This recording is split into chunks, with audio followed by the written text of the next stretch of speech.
মামা, আমাকে কি ছোটোখাটো একটা কাজ দেওয়া যায়? যে কোনো কাজ হলেও আমি করব। কে গো তুমি বাবা? তোমাকে তো আগে কখনো এই এলাকায় দেখি নাই, ঠিক চিনলাম না তো। মামা, আমি ইংরেজি বিভাগে নতুন ভর্তি হয়েছি। অনেক লড়াই করে নিজের মেধার জোরে ঢাকা বিশ্ববিদ্যালয়ে চান্স পেয়েছি। কিন্তু মামা, এখানে টিকে থাকতে হলে তো কিছু খরচের দরকার। আমার নিজের খরচ চালানোর মতো কেউ নেই এই শহরে। আপনি যদি দোকানের কাপ ধোয়া বা পানি টানার কাজও দেন, আমি করব। প্লিজ মামা, আমাকে একটা কাজ দিন। ও আচ্ছা, তুমি তো মেধাবী ছাত্র বাবা। এই দোকানে তো সবাই আড্ডা দিতে আসে, চা খেতে আসে, তুমি তো এসেছো কাজ খুঁজতে। তোমার কি মা বাবা কেউ নেই টাকা দেওয়ার মতো? না মামা, আমার খরচ চালানোর মতো কেউ নেই। নিজের খরচ নিজেকেই চালাতে হবে। আপনি আমাকে যে কাজই দেবেন আমি মন দিয়ে করব। যদি একটু থাকার ব্যবস্থা করে দিতে পারেন খুব উপকার হতো। ঈশানের অসহায় মুখটার দিকে তাকিয়ে দোকানের মালিক লোকটা থমকে গেলেন। এই শহরটা বড় আজব। কেউ এখানে বিলাসিতা করতে আসে, আবার কেউ আসে বেঁচে থাকার লড়াই করতে। ছেলেটার ছেঁড়া স্যান্ডেল আর মলিন শার্টের আড়ালে যে কি ভয়ানক এক পরিচয় লুকিয়ে আছে, তাই সাধারণ চা দোকানি কেন পুরো শহরের বাঘা বাঘা গোয়েন্দারাও কল্পনা করতে পারবে না। ঈশানের কথাগুলো শুনে লোকটার খুব মায়া লাগলো। তিনি পরম মমতায় ঈশানকে দোকানের বেঞ্চিতে বসালেন। আহারে বাজান, তোমার কথা শুনে খুব খারাপ লাগলো। তুমি এইখানে আগে বসো। এই নাও গরম চা আর বনরুটিটা আগে খাও। সকালের নাস্তাটা শেষ করো তো। তোমার জন্য আমার কাজ আছে, আমি তোমাকে কাজ দেব, একদম চিন্তা করো না। অনেক ধন্যবাদ মামা, আপনি আমার জন্য যা করলেন তা সারা জীবন মনে থাকবে।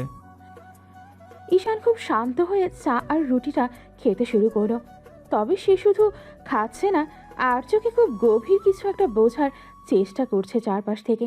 বাইরে থেকে ওকে একদম সাধারণ এক গরিব ছাত্র মনে হচ্ছে, যার পকেটে দুপুরের খাবারের টাকা পর্যন্ত নেই। কিন্তু ওর শান্ত স্বভাবের আড়ালে লুকিয়ে আছে এমন এক রহস্য, যা এই শান্ত শহরটাকে নিমিষেই কাঁপিয়ে দিতে পারে। ঈশানের ব্যাগ থেকে একটা সূক্ষ্ম যান্ত্রিক শব্দ হচ্ছে, যা কেবল ওর কানেই পৌঁছাচ্ছে। সকালের নাস্তা শেষ করে ঈশান ক্লাসের দিকে রওনা হলো। গায়ে সেই পুরনো মলিন শার্ট, পায়ে সস্তা স্যান্ডেল আর চোখে মোটা ফ্রেমের চশমা। কাঁধের ব্যাগটা একপাশে ঝুলে আছে। ওকে দেখে মনে হচ্ছে কোনো এক প্রত্যন্ত গ্রাম থেকে যুদ্ধ করে এই শহরে পড়াশোনা করতে এসেছে। কিন্তু এই সাধারণ চেহারার আড়ালে যে মানুষটা লুকিয়ে আছে, তার এক ইশারায় পুরো শহরের আন্ডারওয়ার্ল্ড থরথর করে কাঁপে।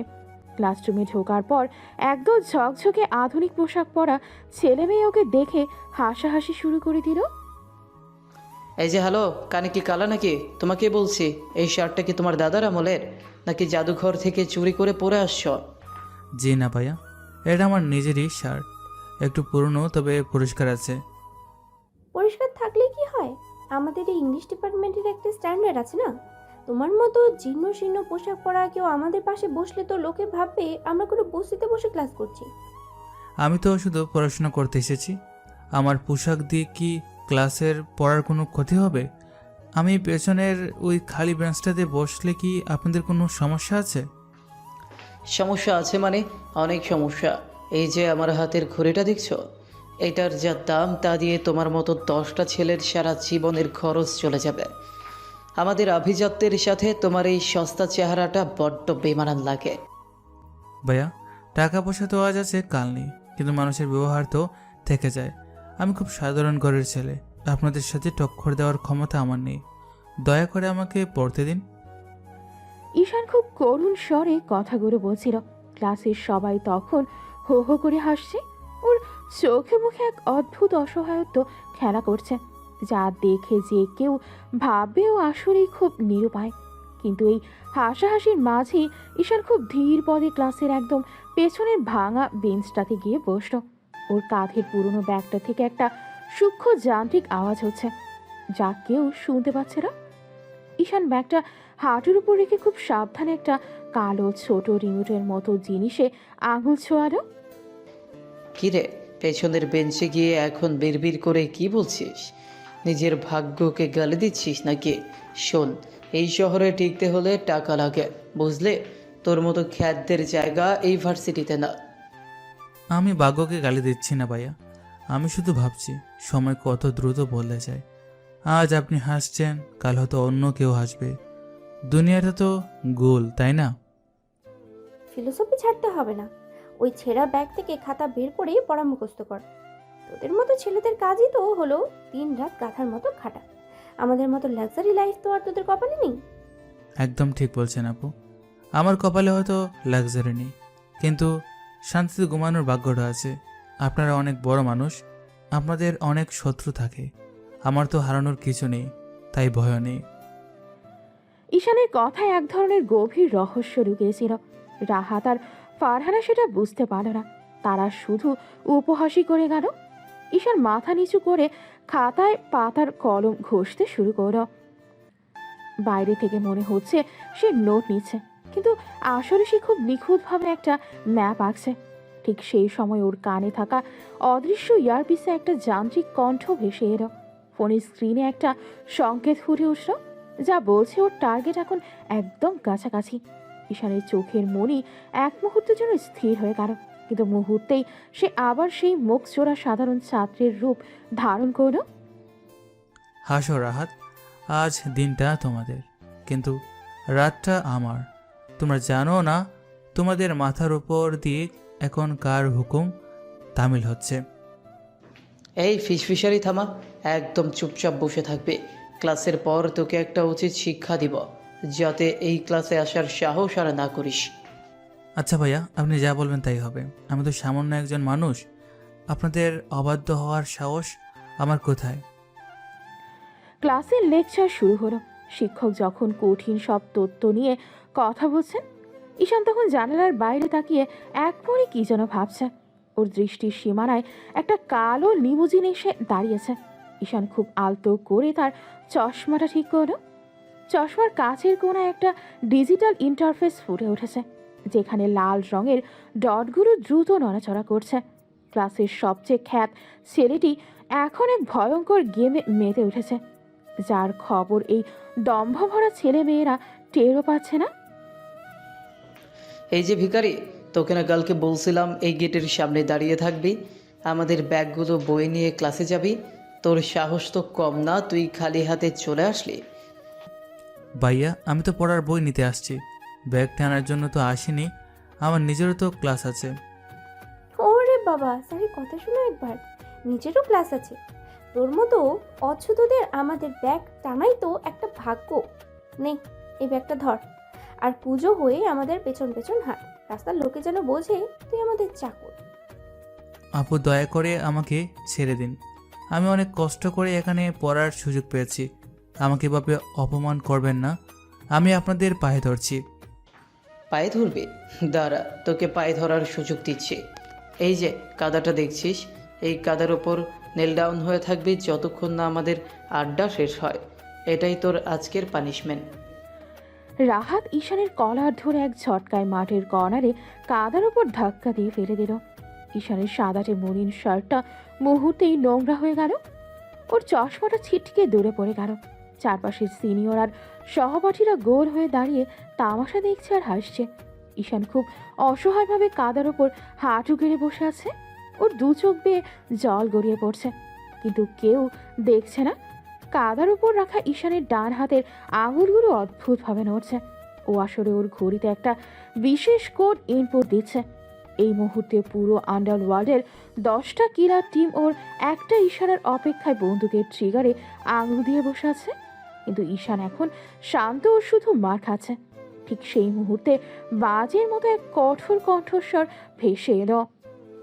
Stop it, just stop this nonsense right now. Rahat, তোমার সাহস তো কম না? আমার ডিপার্টমেন্টের সামনে দাঁড়িয়ে একটা ছেলেকে এভাবে টর্চার করছো? না মানে ম্যাম, আমরা তো জাস্ট একটু মজা করছিলাম। ও তো নতুন আসছে, তাই একটু পরিচিত হচ্ছিলাম। মুখ বন্ধ করো রাহাত, আমি গত 10 মিনিট ধরে আড়াল থেকে সব দেখছি। এটা কি তোমরা পরিচয় হওয়া বলো? একটা ছেলেকে কাদায় ফেলে অপমান করা, তার ব্যাগ ছিঁড়ে ফেলা, এটা কি তোমাদের কালচার? ফারহানা, তুমিও এর মধ্যে আছো, তোমাদের লজ্জা করে না? ম্যাম, আসলে ও একদম আনকালচার্ড। ও আমাদের ক্লাসের স্ট্যান্ডার্ডটাই নষ্ট করছে। স্ট্যান্ডার্ড? শোনো ফারহানা, স্ট্যান্ডার্ড পোশাক দিয়ে হয় না, ব্যবহার দিয়ে হয়। এই ছেলেটা মেধার জোরে এই পর্যন্ত এসেছে, আর তোমরা আসছো বাপের টাকায় ভাব দেখাতে। হ্যাঁ ঈশান, উঠে দাঁড়াও, কারোর সামনে মাথা নিচু করবে না। আমার ডিপার্টমেন্টে যতক্ষণ আমি আছি কোনো অন্যায় সহ্য করব না। ম্যাম, আমাকে মাফ করে দিন। আমি আসলে কাউকে বিরক্ত করতে চাইনি। আমি জাস্ট চলে যাচ্ছিলাম। কেন মাপ চাইছো তুমি? তুমি কোনো অপরাধ করনি। তুমি আমার সাথে আমার অফিসে এসো। আর রাহাত, তোমরা সবাই আজই শোকস লেটার পাবে। তোমাদের গার্জিয়ানকে আমি ডাকবো। আমার নাম তৃষা। অন্যায়ের সাথে আপোষ করা আমার ডিকশনারিতে নেই। তৃষা ম্যাম ঈশানের হাত ধরে ভিড় ঠেলে সরিয়ে নিয়ে গেলেন। ম্যামের চোখ রাগে জ্বলছে। পুরো ইউনিভার্সিটিতে তৃষা ম্যাম মানেই আতঙ্ক। প্রিন্সিপাল থেকে শুরু করে পলিটিক্যাল লিডার সবাই ওনাকে সমীহ করে জানে। ঈশান ম্যামের পেছনে পেছনে যাচ্ছে আর রুমাল দিয়ে চশমাটা মুছছে। ম্যাম যখন আগে আগে হাঁটছে, ঈশান তখন পেছনে একবার ঘাড় ঘুরিয়ে রাহাতের দিকে তাকালো। সেই চোখে আর জল নেই, সেখানে এখন এক হিমশীতল মৃত্যু পরোয়ানা। ও খুব ধীর লয়ে ঠোঁট নেড়ে রাহাতকে উদ্দেশ্য করে একটা কথা বলল, যা কেউ শুনতে পেল না। ও বলল, সময় শেষ। ঈশান, তুমি কি খুব ভয় পেয়েছো? শোনো বাবা, ভয় পাওয়ার কিচ্ছু নেই। এই পৃথিবীতে টিকে থাকতে হলে সোজা হয়ে দাঁড়াতে হয়। তুমি মেধাবী, তুমি কেন ওদের অত্যাচার সহ্য করো? ম্যাম, আমার তো কেউ নেই। প্রতিবাদ করলে যদি আমাকে বের করে দেয়, আমি শুধু শান্তিতে পড়াশোনা শেষ করতে চাই ম্যাম। আপনার মতো মানুষ পাশে থাকলে হয়তো আমি বাঁচতে পারবো। তুমি পড়াশোনা করবে, আর তোমাকে প্রোটেকশন আমি দেব। কাল থেকে যদি কেউ তোমার গায়ে হাত দেয়, সরাসরি আমার কাছে আসবে। আমি এই ক্যাম্পাস থেকে আগাছা পরিষ্কার করে ছাড়বো। তৃষা ম্যামের এই মমতা দেখে ঈশানের পাথরের মতো শক্ত মনেও যেন একটু নাড়া দিল। আন্ডারওয়ার্ল্ডের গডফাদার হওয়ার পর থেকে সে শুধু মানুষের ঘৃণা আর ভয় দেখেছে। আজ প্রথম কেউ তাকে বাঁচানোর জন্য ঢাল হয়ে দাঁড়ালো। ঈশান ম্যামের অফিস থেকে বের হয়ে ওয়াশরুমের দিকে গেল। আয়নার সামনে দাঁড়িয়ে নিজের কাদামাখা মুখটা দেখল সে। হঠাৎ ওর ফোনের ভাইব্রেশন হলো। ঈশান ফোনটা কানে ধরল। ওপাশের কণ্ঠটা কাঁপছে। বস, কাজটা কি আজ রাতে শেষ করব? গাড়ি রেডি আছে। না, আজ না, রাতকে আরও কয়েকটা দিন সময় দাও। ওরে তৃষা ম্যামের আইনের শাসনটা ভোগ করতে দাও। আর শোনো, তৃষা ম্যামের উপর নজর রাখো, ওনার জন্য কোনো আসর না লাগে। উনি আমার খুব প্রিয় মানুষ হয়ে গেছেন। পুরো বিশ্ববিদ্যালয় ক্যাম্পাস আজ আতঙ্কে থমথমে হয়ে আছে। সকালবেলাতেই খবর ছড়িয়ে পড়েছে যে পেছনের জঙ্গলে একটা মেয়ের লাশ পাওয়া গেছে। মেয়েটার শরীরের অবস্থা দেখে যে কেউ শিউরে উঠবে। দেখলেই বোঝা যাচ্ছে তার উপর খুব পাশবিক অত্যাচার চালানো হয়েছে। সাধারণ ছাত্র ও ছাত্রীরা ভয়ে ক্লাসে যেতে পারছে না। সবার চোখে মুখে মৃত্যু ভয়। পুলিশের গাড়ি আর অ্যাম্বুলেন্সের শব্দে চারপাশ গরম হয়ে আছে। ঈশান ভিড়ের এক কোণে একদম চুপচাপ দাঁড়িয়ে আছে। সে খুব গভীর মন দিয়ে লাশের চারপাশের মাটি আর পায়ের ছাপগুলো পরীক্ষা করছে। ছি, মানুষ কি এতটাও পশুর মতো হতে পারে? পুলিশ অফিসার, আমি এই খুনের বিচার চাই। এই ক্যাম্পাস আমার নিজের জায়গার মতো। এখানে কোনো খুনি ঘুরে বেড়াবে আর আমার মেয়ের মতো ছাত্রীরা ভয়ের মধ্যে থাকবে, এটা আমি একদম সহ্য করব না। ম্যাম, আমরা আমাদের সর্বোচ্চ চেষ্টা করছি, তবে মনে হচ্ছে এটা কোনো বড় গ্যাংয়ের কাজ। খুনিরা কোনো চিহ্ন রাখেনি বললেই চলে। কোনো অজুহাত দিবেন না অফিসার। এক সপ্তাহের মধ্যে খুনি ধরা না পড়লে আমি নিজে রাস্তায় নামবো। আমার ডিপার্টমেন্টের কোনো ছাত্রের যদি সাহস থাকে তবে সামনে এসে দাঁড়াও। এভাবে কোণে দাঁড়িয়ে ভয় কাঁপলে কোনো দিন বিচার পাওয়া যাবে না। তৃষা ম্যামের কথায় সবাই মাথা নিচু করে রইল, কিন্তু ঈশান কিন্তু কাঁপছে না। সে খুব ধীর হয়ে জঙ্গলের সেই অংশটার দিকে এগিয়ে গেল যেখানে মেয়েটার একটা স্যান্ডেল পড়েছিল। পুলিশ তখন ব্যস্ত তাদের ডায়েরি লিখতে। ঈশান নিচু হয়ে মাটির উপরের একটা গাড়ির চাকার দাগ দেখতে লাগলো। ওর চশমার ফ্রেমের ভেতর একটা ছোট ক্যামেরা সেট করা আছে, যা নিজে থেকেই সেই চাকার ছাপের ছবি তুলে নিল। ঈশান খুব ভালো করেই বুঝতে পারছে এই কাজটা কোনো সাধারণ বখাটে নয়। এর পেছনে এমন কেউ আছে যার ক্ষমতা অনেক বেশি। ম্যাম, মেয়েটা কি আমাদের এই ভার্সিটিতে ছিল? ওর নাম কি জানা গেছে? হ্যাঁ ঈশান, ও তোমাদের 1 বছরের বড়। এক ছাত্রের ছোট বোন ছিল। খুব শান্ত ও ভালো একটা মেয়ে ছিল। তুমি এখানে কেন বাবা? যাও, জলদি নিজের রুমে চলে যাও, বাইরে এখন একদম নিরাপদ নয়। ম্যাম, নিরাপদ তো আমাদের জন্য কখনোই ছিল না, শুধু আজ সেটা সবাই জানতে পেরেছে। খুনি খুব কাছে আছে ম্যাম, আপনার চোখের একদম সামনে। তুমি এসব কি বলছো ঈশান? তুমি কি কাউকে সন্দেহ করছো? তুমি যদি কিছু জেনে থাকো তবে আমাকে নির্ভয়ে বলো, আমি তোমাকে নিরাপত্তা দিব। আমি সাধারণ একটা ছাত্র ম্যাম, আমি কী বা জানবো। তবে ম্যাম, ওই ঝোপটার দিকে তাকিয়ে দেখুন, ওখানে একটা দামি সিগারেটের টুকরো পড়ে আছে। আমাদের বাসের ছেলেরা তো এত দামি সিগারেট খাওয়ার কথা না। কোনো বড় লোক বা বাড়ির কেউ কাল রাতে এখানে এসেছিল। তৃষা ম্যাম অবাক হয়ে ঈশানদের দিকে তাকালেন। একটা সাধারণ গরিব ঘরের ছেলের চোখ যে এত তুখর হতে পারে তা তিনি ভাবতেও পারেনি।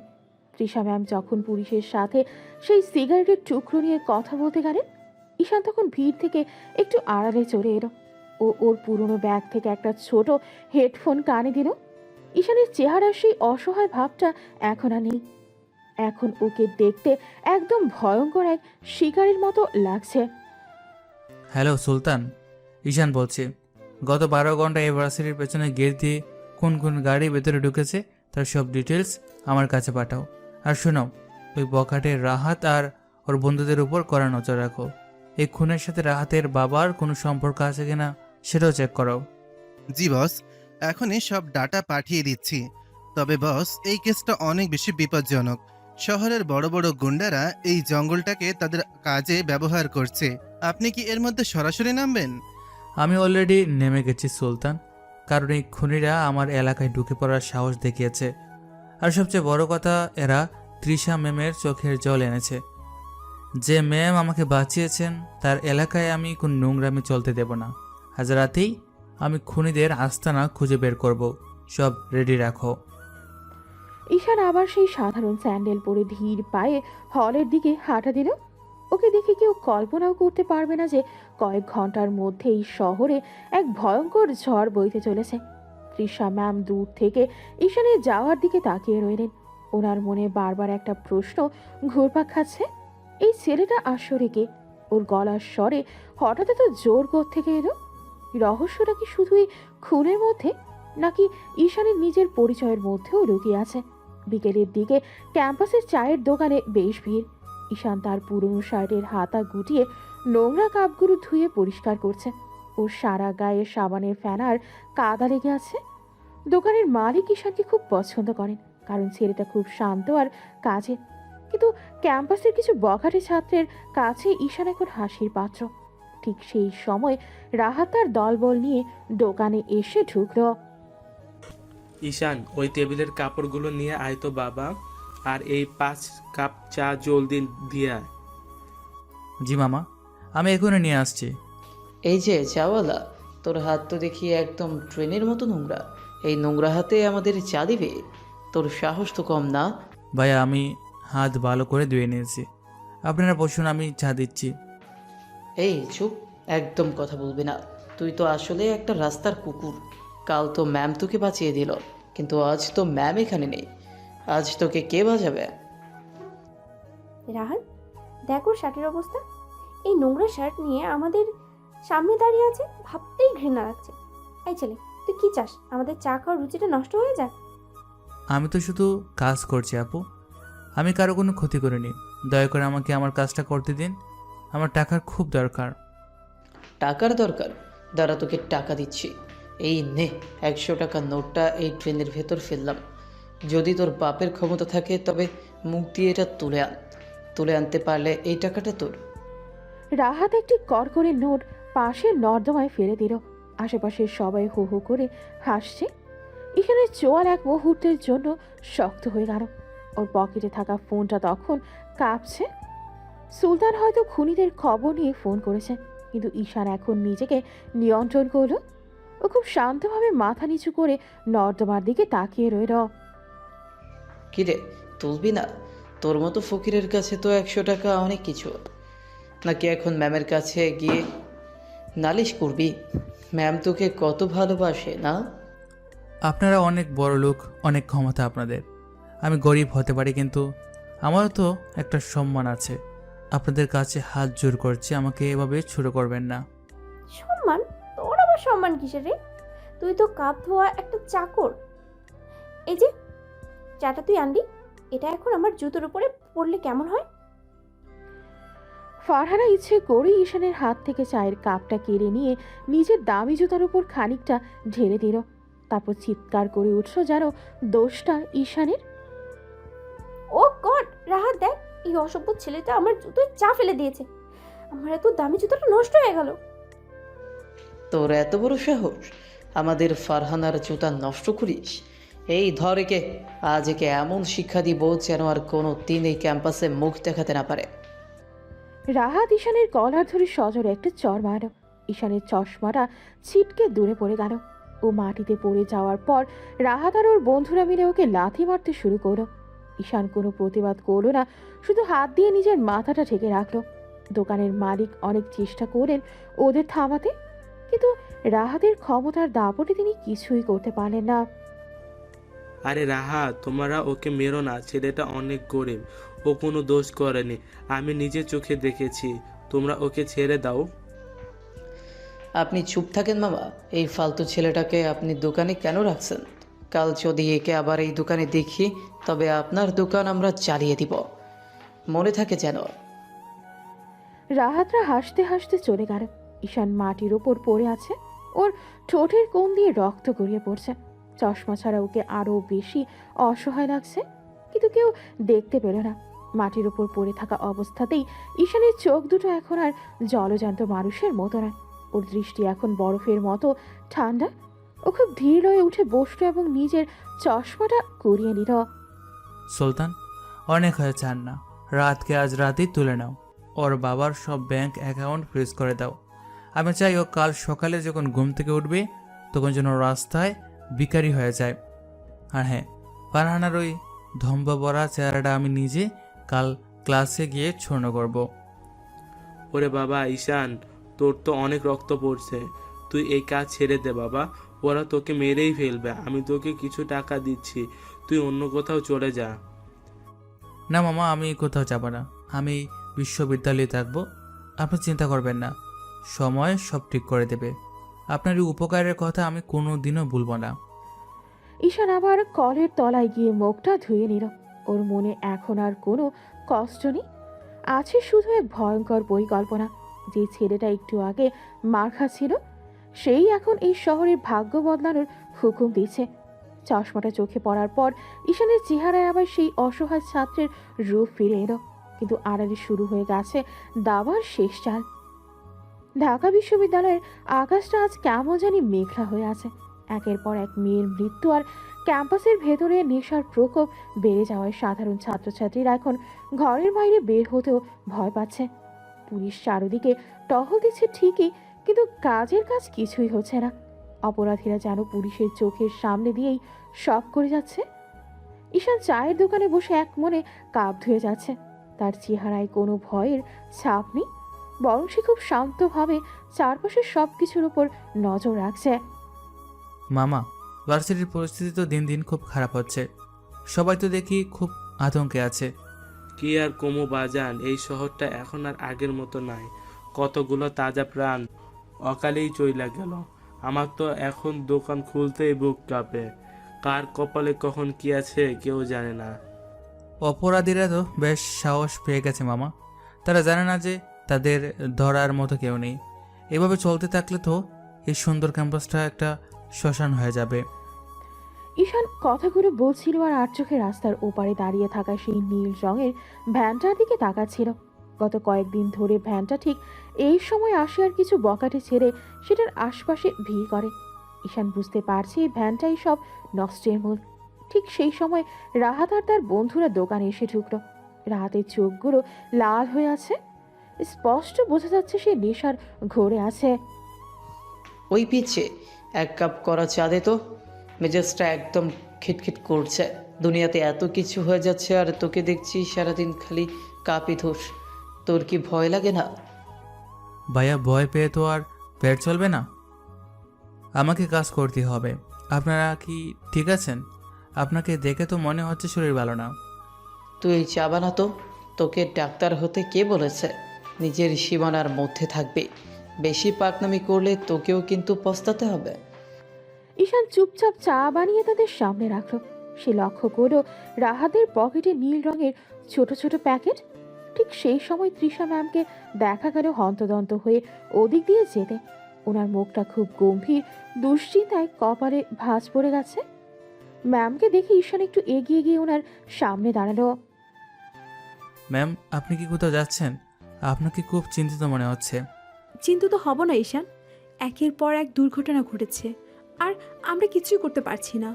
প্রশাসন বলছে তারা চেষ্টা করছে, কিন্তু রেজাল্ট তো শূন্য। আমার ছাত্রদের জীবন এভাবে নষ্ট হতে দেখে আমি খুব অসহায় বোধ করছি। আমার খুব কষ্ট হচ্ছে রে ঈশান, আমাদের চোখের সামনে সব শেষ হয়ে যাচ্ছে। ম্যাম, আপনি চিন্তা করবেন না। কোনো অন্যায় চিরকাল টিকে থাকে না। যারা এই কাজগুলো করেছে তারা নিশ্চয়ই কোনো বড় ভুল করবে আর ধরা পড়বে। আপনি একটু শক্ত থাকুন। শক্ত থাকার তো চেষ্টা করছি, কিন্তু কতদিন? চারিদিকে অন্ধকার ছাড়া আর কিছুই দেখছি না। আচ্ছা ঈশান, তুমি সাবধানে থেকো, কালকের পর থেকে কিন্তু একা কোথাও যেও না। তৃষা ম্যাম চলে যাওয়ার পর ঈশানের চোখের দৃষ্টি বদলে গেল। একজন আদর্শ শিক্ষিকার এই অসহায়ত্ব আর অপরাধীদের এই বাড়াবাড়ি সে আর নিতে পারছে না। সে বুঝতে পারছে এখন আর চুপ করে বসে থাকার সময় নেই। ঈশান দোকান থেকে একটু আড়ালে গিয়ে তার বিশেষ ফোনটা বের করে সুলতানকে ফোন দিল। সুলতান, ক্যাম্পাসের সামনে ওই যে নীল ভ্যানটা দাঁড়ানো থাকে, ওটার মালিককে বের করো। এই ভ্যান থেকেই সব বিষ ছড়ানো হচ্ছে। তৃষা ম্যামের মতো ভালো মানুষেরা যখন এই অপরাধীদের জন্য অসহায় হয়ে পড়ে, তখন বুঝতে হবে খেলাটা এখন আমার হাতে নিতে হবে। আজ রাত 12টার পর ওই ভ্যানটা যখন ক্যাম্পাস ছাড়বে তখন আমাকে এর লোকেশন দেবা।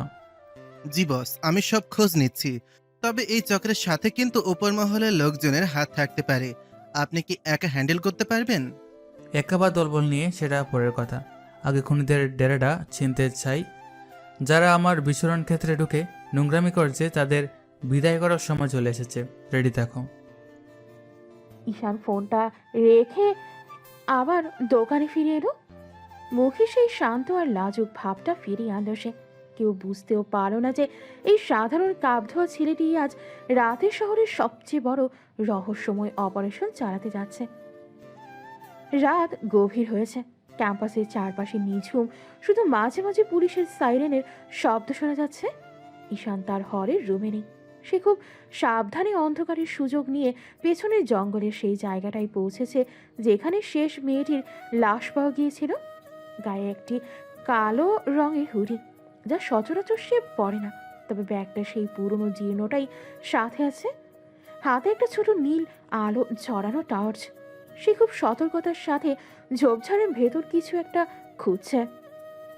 খুনিরা যতই চালাক হোক না কেন, কোথাও না কোথাও তারা একটা ভুল ঠিকই করবে। মাটি কখনো মিথ্যা বলে না। হঠাৎ ঈশানের চোখ গেল একটা পাথরের আড়ালে পড়ে থাকা ছোট একটা মেমোরি কার্ডের দিকে। হয়তো ধস্তাধস্তির সময় মেয়েটির হাত থেকে বা অপরাধীদের পকেট থেকে এটি পড়ে গেছে। ঈশান খুব সাবধানে কার্ডটা তুলে নিল। পকেট থেকে একটা ছোট ডিভাইস বের করে মেমোরি কার্ডটা সেখানে ঢোকালো সে। চশমার কাঁচের ওপর ছোট ছোট অক্ষরে কিছু তথ্য ভেসে উঠল। ওর চোখ জোড়া খুশিতে চিকচিক করে উঠল। এতে শুধু ড্রাগ ডিলিং এর হিসাব নেই, বরং একটা ছোট ভিডিও ক্লিপ আছে যেখানে অপরাধীদের একজনের মুখ স্পষ্ট দেখা যাচ্ছে। আর সেই মুখটা চেনা, সেই ইউনিভার্সিটিরই কেউ। পেয়ে গেছি।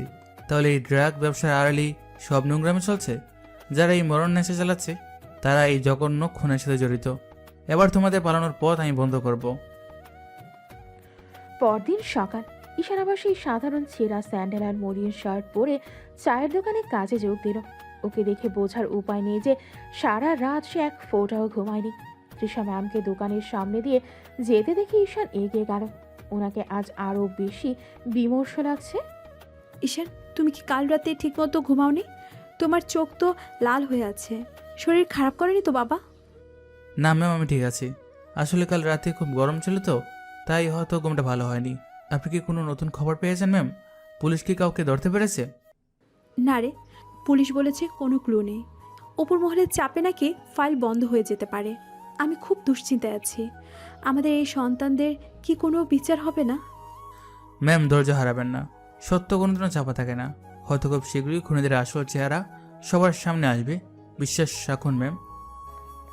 তৃষা ম্যাম চলে যাওয়ার পর ঈশান তার কাজের ফাঁকে আর চোখে রাহাতকে দেখল। রাহাত আজ খুব অস্থির হয়ে আছে। সে বারবার ফোনের দিকে তাকাচ্ছে আর হাত দিয়ে কপাল মুছছে। ঈশান বুঝতে পারলো খুনিরা তাদের মেমোরি কার্ড হারানোর খবর জেনে গেছে। তারা এখন পাগল হয়ে সেটা খুঁজছে। ঠিক তখনই ঈশানের ফোনটা পকেটে কেঁপে উঠল। সুলতান ফোন করেছে। বলো সুলতান, কি খবর? বস, ওই মেমোরি কার্ডে যার মুখ দেখা গেছে সে শহরের বড় মাফিয়া ডন আকরামের ডান হাত। এরা এখন ক্যাম্পাসের আশেপাশে ঘোরাঘুরি করছে এই কার্ডটা খোঁজার জন্য। আপনি কিন্তু খুব বিপদে আছেন বস, ওরা জানলে আপনাকে ছাড়বে না। ওরা জানবে কিভাবে সুলতান? আমি তো ওদের চোখে এক তুচ্ছ ভিখারি। ওরা ড্রাগ দিয়ে আমাদের ভাই বোনদের মারছে, আর আমি চুপ থাকবো? সুলতান, সব টিমকে অ্যালার্ট করো। আজ রাতে আমি ওদের মূল আস্তানায় যাব। আর হ্যাঁ, রাতকে নজরে রাখো। মনে হচ্ছে এই ডিলিংয়ের বড় একটা অংশ। বস, কাজটা কি সরাসরি করবেন নাকি পুলিশকে কোনোভাবে খবর দেবেন? পুলিশ এখন ওদের পকেটে সুলতান। আমি নিজে ওদের জম হয়ে আসছি। আজ রাতে এই শহরে দেখবে ঈশান আসলে কে। তবে সাবধান, আমার এই সাধারণ ছাত্রের পরিচয় যেন ফাঁস না হয়। আমি চাই অপরাধীরা মরার আগ পর্যন্ত জানুক তারা একজন সাধারণ ছাত্রের কাছে হেরে গেছে। ঈশান ফোনটা পকেটে রেখে আবার দোকানের কাপ ধোয়ায় মন দিল।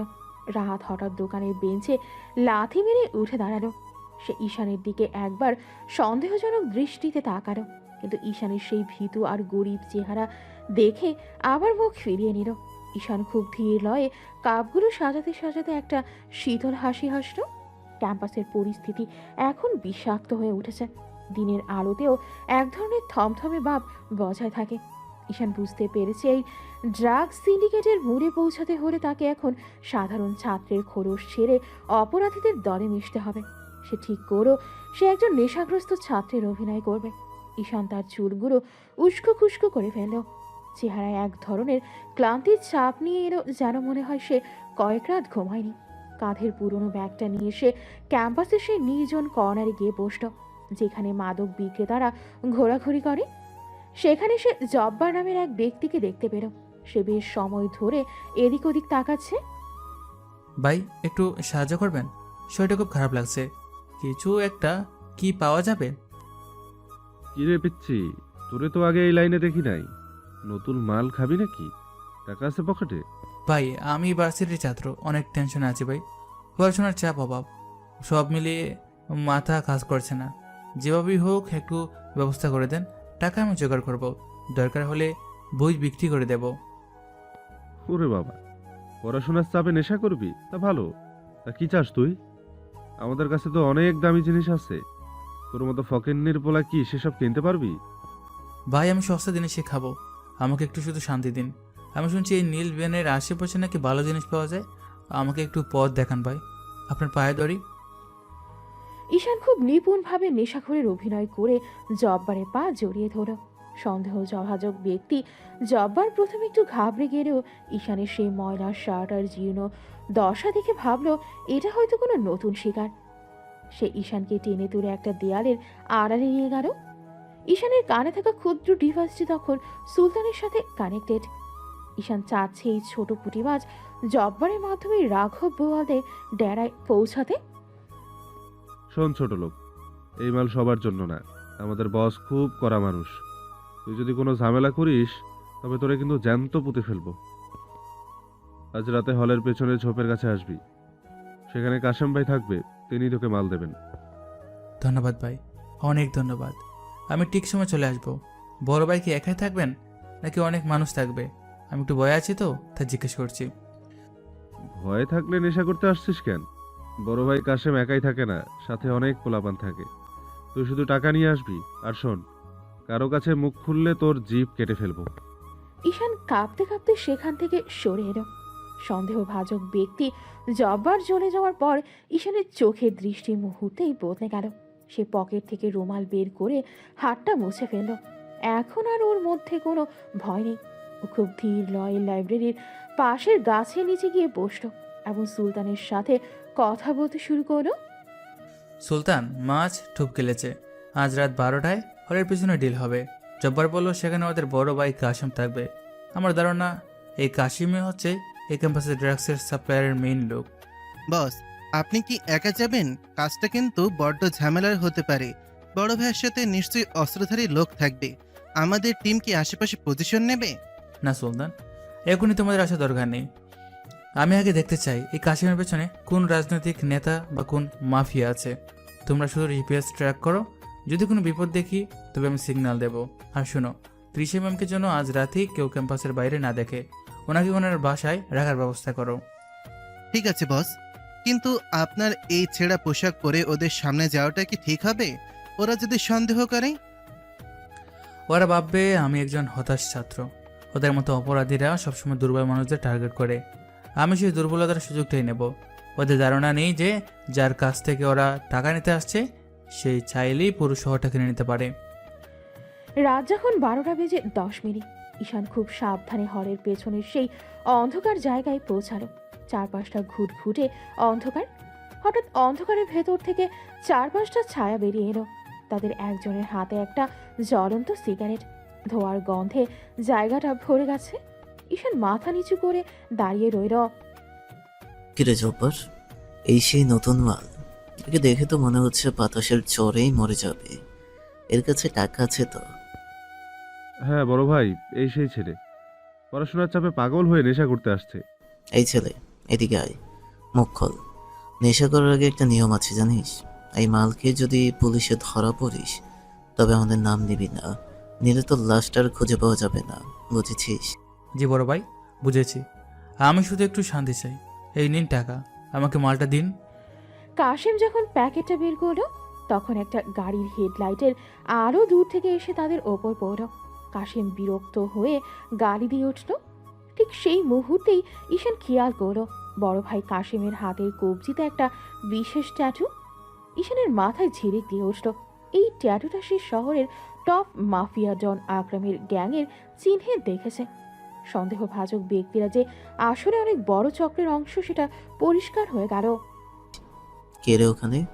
কে গাড়ি নিয়ে আসছে এই সময়? জব্বার, গিয়ে দেখ তো। জব্বার যখন দেখতে পেল ঈশান তখন খুব কৌশলে বড় ভাই কাশিমের একদম কাছে গিয়ে দাঁড়ালো। কাশিম বুঝতেও পারল না যে এই মুহূর্তে ওর বুকের ঠিক সামনে ঈশানের হাতের ভেতর একটা অদৃশ্য মরণাস্ত্র লুকানো আছে। কিন্তু ঈশান এখন মারবে না, সে এখন শুধু সূত্রগুলো মেলাচ্ছে। বড় ভাই, গাড়িটা কার? পুলিশ নয় তো? আমি তো খুব ভয় আছি। আরে হয় নাই, ওটা রাহাতের গাড়ি হতে পারে। ও মাঝে মাঝে মাল নিতে আসে। তুই এই প্যাকেটটা ধর আর জলদি এখান থেকে ভাগ, কাল আবার দেখা হবে। ঈশান প্যাকেটটা নিয়ে অন্ধকারের মধ্যেই মিশে গেল, কিন্তু সে সরে যায়নি। সে একটু দূরে আড়ালে দাঁড়িয়ে দেখতে শুরু করলো গাড়ি থেকে কে নামছে। গাড়ি থেকে নামলো রাহাত। রাহাতের হাতে একটা মোটা খাম, যেটা বড় ভাই কাশিমের হাতে তুলে দিল সে। ঈশানের ধারণা ঠিক ছিল, রাহাত এই অপরাধের একটা বড় শিকল। ঈশান খুব শান্তভাবে তার ফোনের রেকর্ডার বন্ধ করল। খেলা মাথায় জমে উঠেছে রাহাত। তুমি যে নরকে পা দিয়েছো সেখান থেকে ফিরে আসার কোনো পথ নেই। কাল সকালে যখন সূর্য উঠবে তখন তোমারই দম্ভ আর থাকবে না। দিন যত যাচ্ছে ক্যাম্পাসে ঈশানের অবস্থা ততই শোচনীয় হয়ে উঠছে। সে এখন আর আগের সেই শান্ত ছেলেটি নেই। তার চুল উস্কো খুস্কো, শার্টের বোতাম খোলা, আর দু চোখে এক অদ্ভুত শূন্যতা। সে এখন প্রতিদিন জহুরুল হক হলের পেছনে জব্বার আর কাশেমের কাছে যায়। প্রথমে সে খুব অল্প করে ড্রাগ নিত, কিন্তু গত কয়েকদিনে সে তার পরিমাণ অনেক বাড়িয়ে দিয়েছে। তাকে দেখে এখন যে কেউ বলবে ছেলেটা মরণ নেশার কবলে পড়ে একদম শেষ হয়ে গেছে। ঈশান আসলে চাচ্ছে অপরাধীদের বিশ্বাস অর্জন করে তাদের আস্তানা পর্যন্ত পৌঁছাতে। কিরে ফকির নির্পোলা, আজকেও চলে আসলি? তোর তো দেখি নেশা একদম হারে হারে লেগে গেছে। টাকা বের কর, মাল নিয়ে ভাগ। ভাই, টাকা তো নেই। কালকে আমার শেষ বইটাও বিক্রি করে দিয়েছি। আমাকে কি এক পুড়িয়া মাল হবে না ভাই? শরীরটা ছিঁড়ে যাচ্ছে, আমি সহ্য করতে পারছি না। টাকা নেই তো এইখানে আসছিস কেন?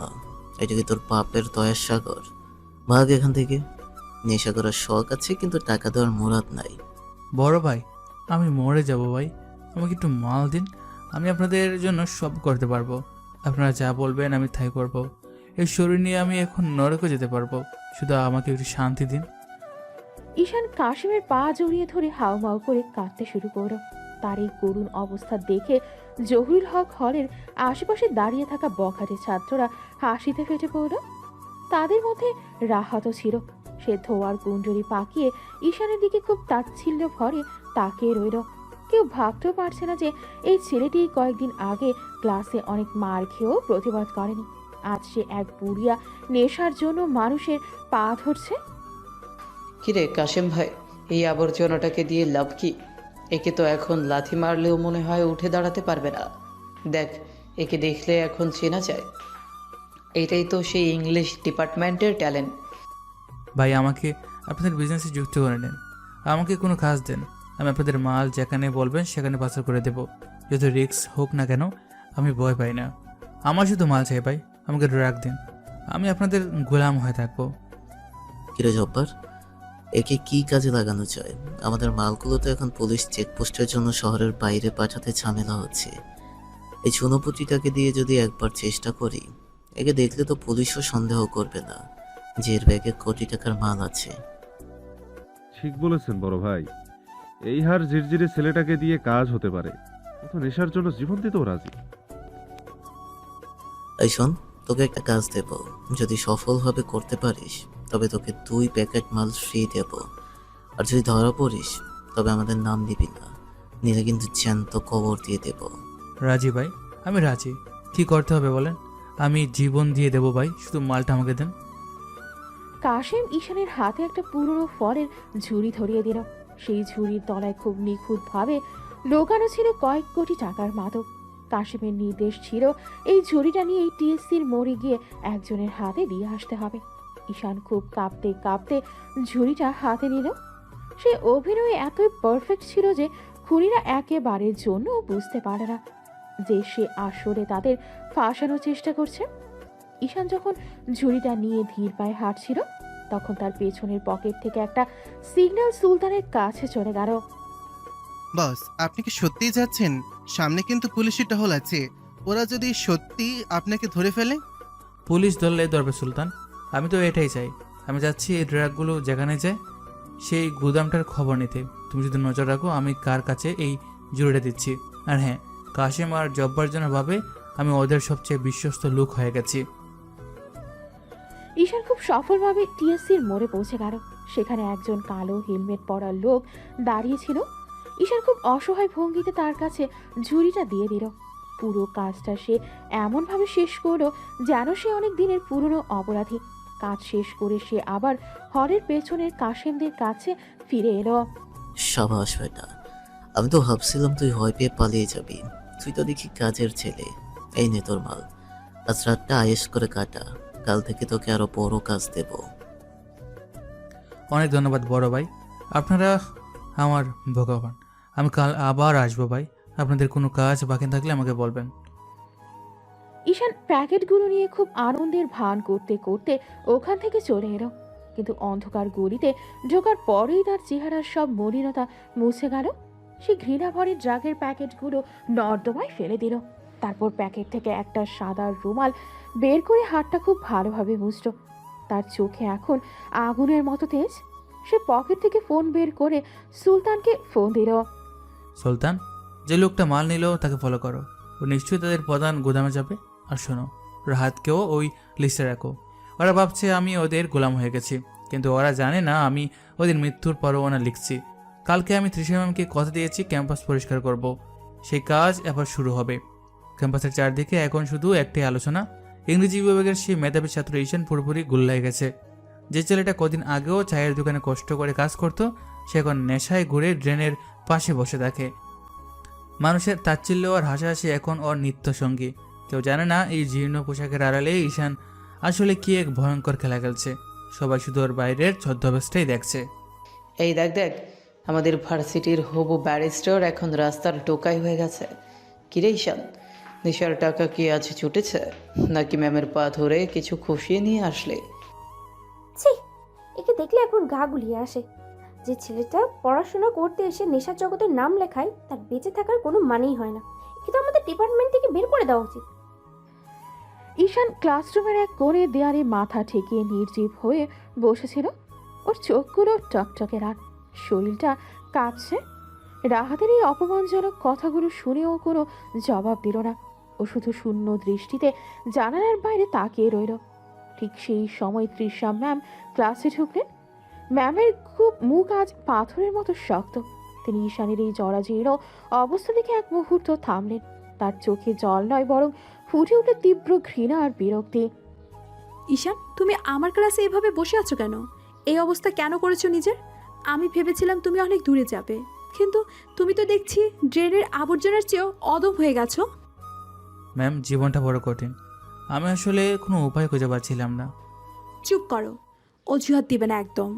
আমি তোমাকে সাহায্য করতে চেয়েছিলাম, কারণ ভেবেছিলাম তুমি একজন লড়াকু ছাত্র, কিন্তু তুমি তো দেখছি আস্ত একটা নেশাখোর। আমার ক্লাসে তোমার মতো নোংরা ছেলের কোনো জায়গা নেই। বের হয়ে যাও এখান থেকে, আর কোনো দিন আমার সামনে আসার সাহস করবে না। Get out. তৃষা ম্যামের এই কঠোর কথাগুলো শুনে ঈশান খুব স্বাভাবিক রইল। সে টলতে টলতে ব্যাগটা কাঁধে নিয়ে ক্লাস থেকে বেরিয়ে গেল।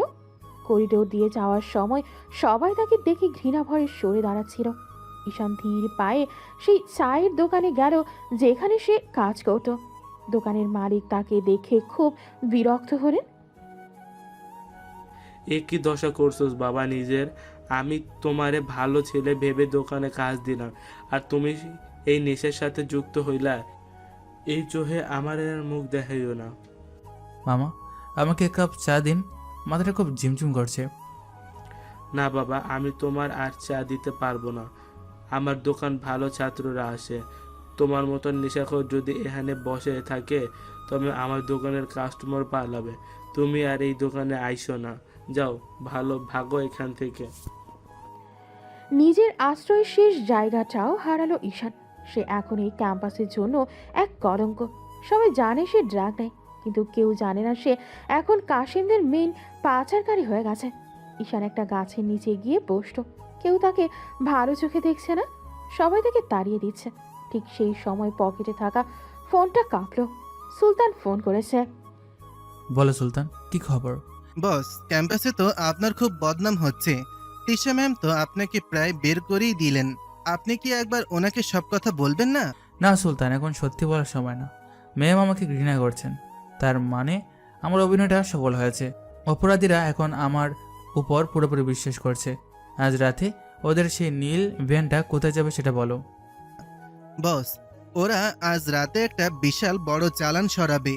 শহরের বাইরের এক গুদামে মালগুলো নিয়ে যাবে ওরা। আপনি কি আজই হানা দেবেন? হ্যাঁ সুলতান, আজই শেষ রাত।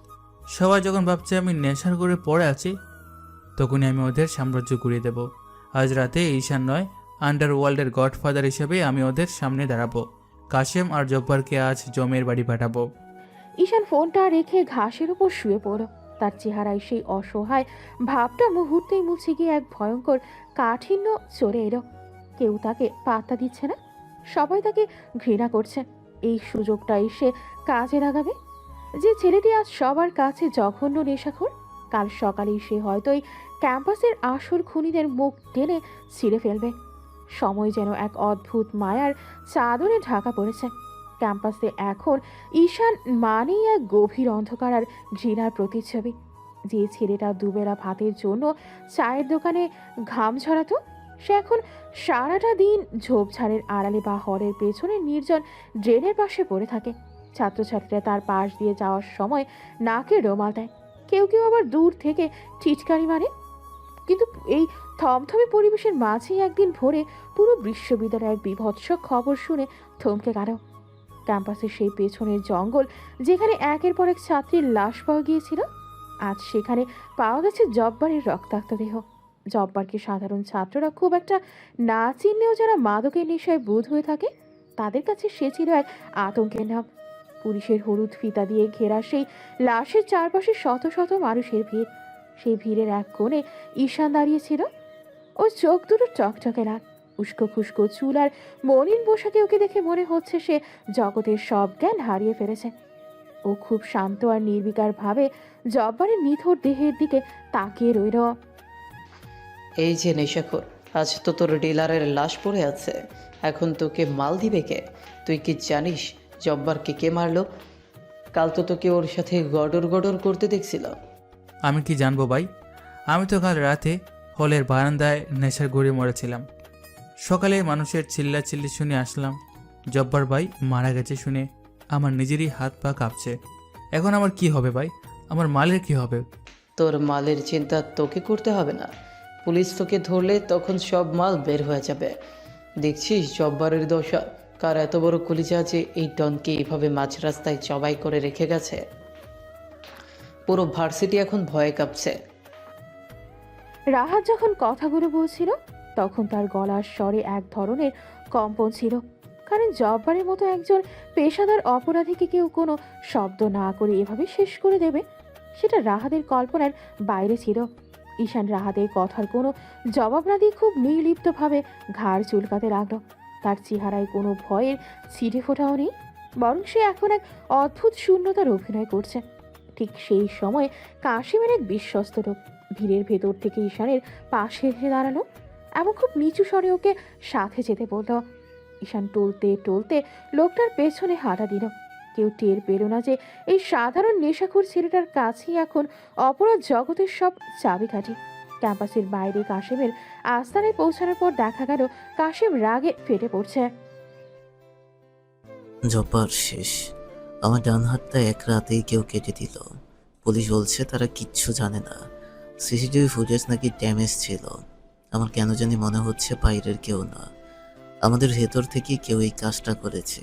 বড় ভাই, জব্বার ভাই তো আমাকে অনেক ভালোবাসতেন। ওনার মতো সাহসী মানুষ এভাবে মরে যাবে আমি ভাবতে পারছি না। এখন আমাদের এই বড় ব্যবসাটা খেয়ে দেখবে ভাই, আমাদের তো অনেক লস হয়ে যাবে। বিজনেস কোনোদিন ইমোশন দিয়ে চলে না ঈশান। জব্বার মরেছে তার কপাল খারাপ, কিন্তু আমার চালান তো থেমে থাকবে না। কাল রাতে যে 3 কোটি টাকার মাল যাওয়ার কথা ছিল সেটা এখন কে পৌঁছাবে? আমার তো বিশ্বস্ত মানুষের খুব অভাব। কাশিম ঘরের মধ্যে বাঘের মতো পায়চারি করতে শুরু করলো। সে বারবার ঈশানের দিকে তাকাচ্ছিল। ঈশান তখন নেশার ভান করে দেয়ালের সাথে হেলান দিয়ে বসে আছে, ওর চোখগুলো প্রায় বোঝা। কাশিম মনে মনে ভাবলো, এই ছেলেটা নেশার জন্য এখন পাগল। ওকে যদি আমি কাজে লাগাই তবে পুলিশ ওকে সন্দেহ করবে না। তাছাড়া জব্বারের জায়গাটা পূরণ করার মতো এই মুহূর্তে কেউ নেই যে একদম নিচ স্তর থেকে কাজগুলো বুঝবে। নেশাখোরদের নিয়ন্ত্রণ করতে হলে একজন নেশাখোরকেই দরকার। ঈশান, তুই কি পারবি জব্বারের জায়গাটা নিতে? তোকে আমি আজ থেকে এই ক্যাম্পাসের সব ডিস্ট্রিবিউশনের দায়িত্ব দিলাম। তোকে আর মালের জন্য মানুষের পায়ে ধরতে হবে না। আমি তোকে সেরা জিনিস দেব, কিন্তু বিনিময়ে তোকে আমার মালের হেফাজত করতে হবে। পারবি না? আপনি সত্যি বলছেন বড় ভাই, আপনি যা বলবেন আমি তাই করব। আমাকে শুধু সময় মতো মাল দেবেন। জব্বার ভাই যা করতো আমি তার চেয়েও বেশি নিখুঁতভাবে সব করব। শুধু আমাকে ছেড়ে দেবেন না ভাই। তোর আনুগত্য দেখে আমি খুশি হলাম। মনে রাখিস, এই ব্যবসায় কোনো ভুল মানে মৃত্যু। জব্বারের জায়গায় আজ থেকে তুই বসলি। কাল থেকে জহিরুল হক হলের পেছনে সব লেনদেন তোর হাত দিয়ে হবে।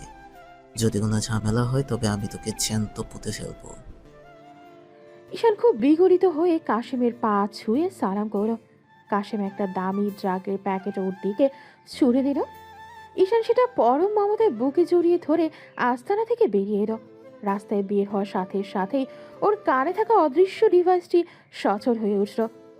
সুলতান ওপাশ থেকে এতক্ষণ সব কথা শুনছিল। ঈশানের শরীরের সেই টলমলে ভাবটা এখন উধাও। ওর হাঁটা চলায় এখন এক ধরনের রাজকীয় দৃঢ়তা।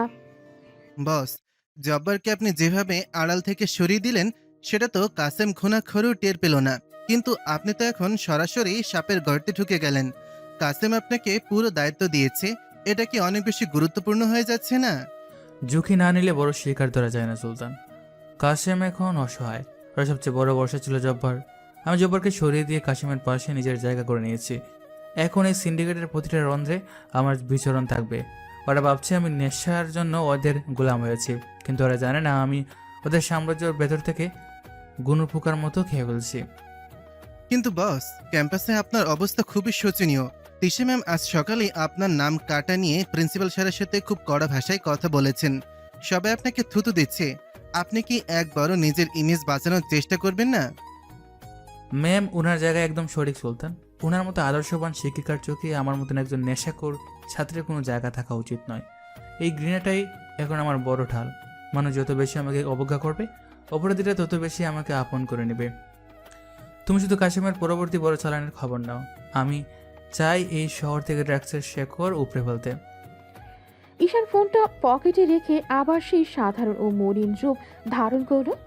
সে ক্যাম্পাসের মেইন গেট দিয়ে ঢোকার সময় দেখল তৃষা ম্যাম আর প্রিন্সিপাল স্যার সামনে দাঁড়িয়ে আছেন। ম্যাম ঈশানকে দেখে ঘৃণায় চোখ ফিরিয়ে নিলেন। প্রিন্সিপাল স্যার একটা গভীর দীর্ঘশ্বাস ফেলে তার দিকে তাকালেন। ঈশান, তোমাকে নিয়ে আমাদের অনেক আশা ছিল, কিন্তু তুমি শেষ পর্যন্ত এই জঘন্য পথে পা দিলে। তোমার বহিষ্কারের চিঠিতে আমি সই করে দিয়েছি। আজ বিকালের মধ্যেই তোমাকে হল ছাড়তে হবে। স্যার, আমার মতো মানুষের হলের কি দরকার? আমি তো এখন ফুটপাতে ভালো আছি। পড়াশোনা করে কি হবে স্যার? শান্তি তো এই মালের মধ্যেই। তোমার সাথে কথা বলা মানে নিজের বংশের অপমান করা। তুমি শুধু আমার ডিপার্টমেন্টের না, পুরো ভার্সিটির কলঙ্ক। ওই জঙ্গলে যে জব্বরের লাশ পাওয়া গেছে, তোমারও যদি সেই দশা হয় আমি একটু অবাক হব না, বরং মনে করব পৃথিবী থেকে একটা আপদ বিদায় হয়েছে।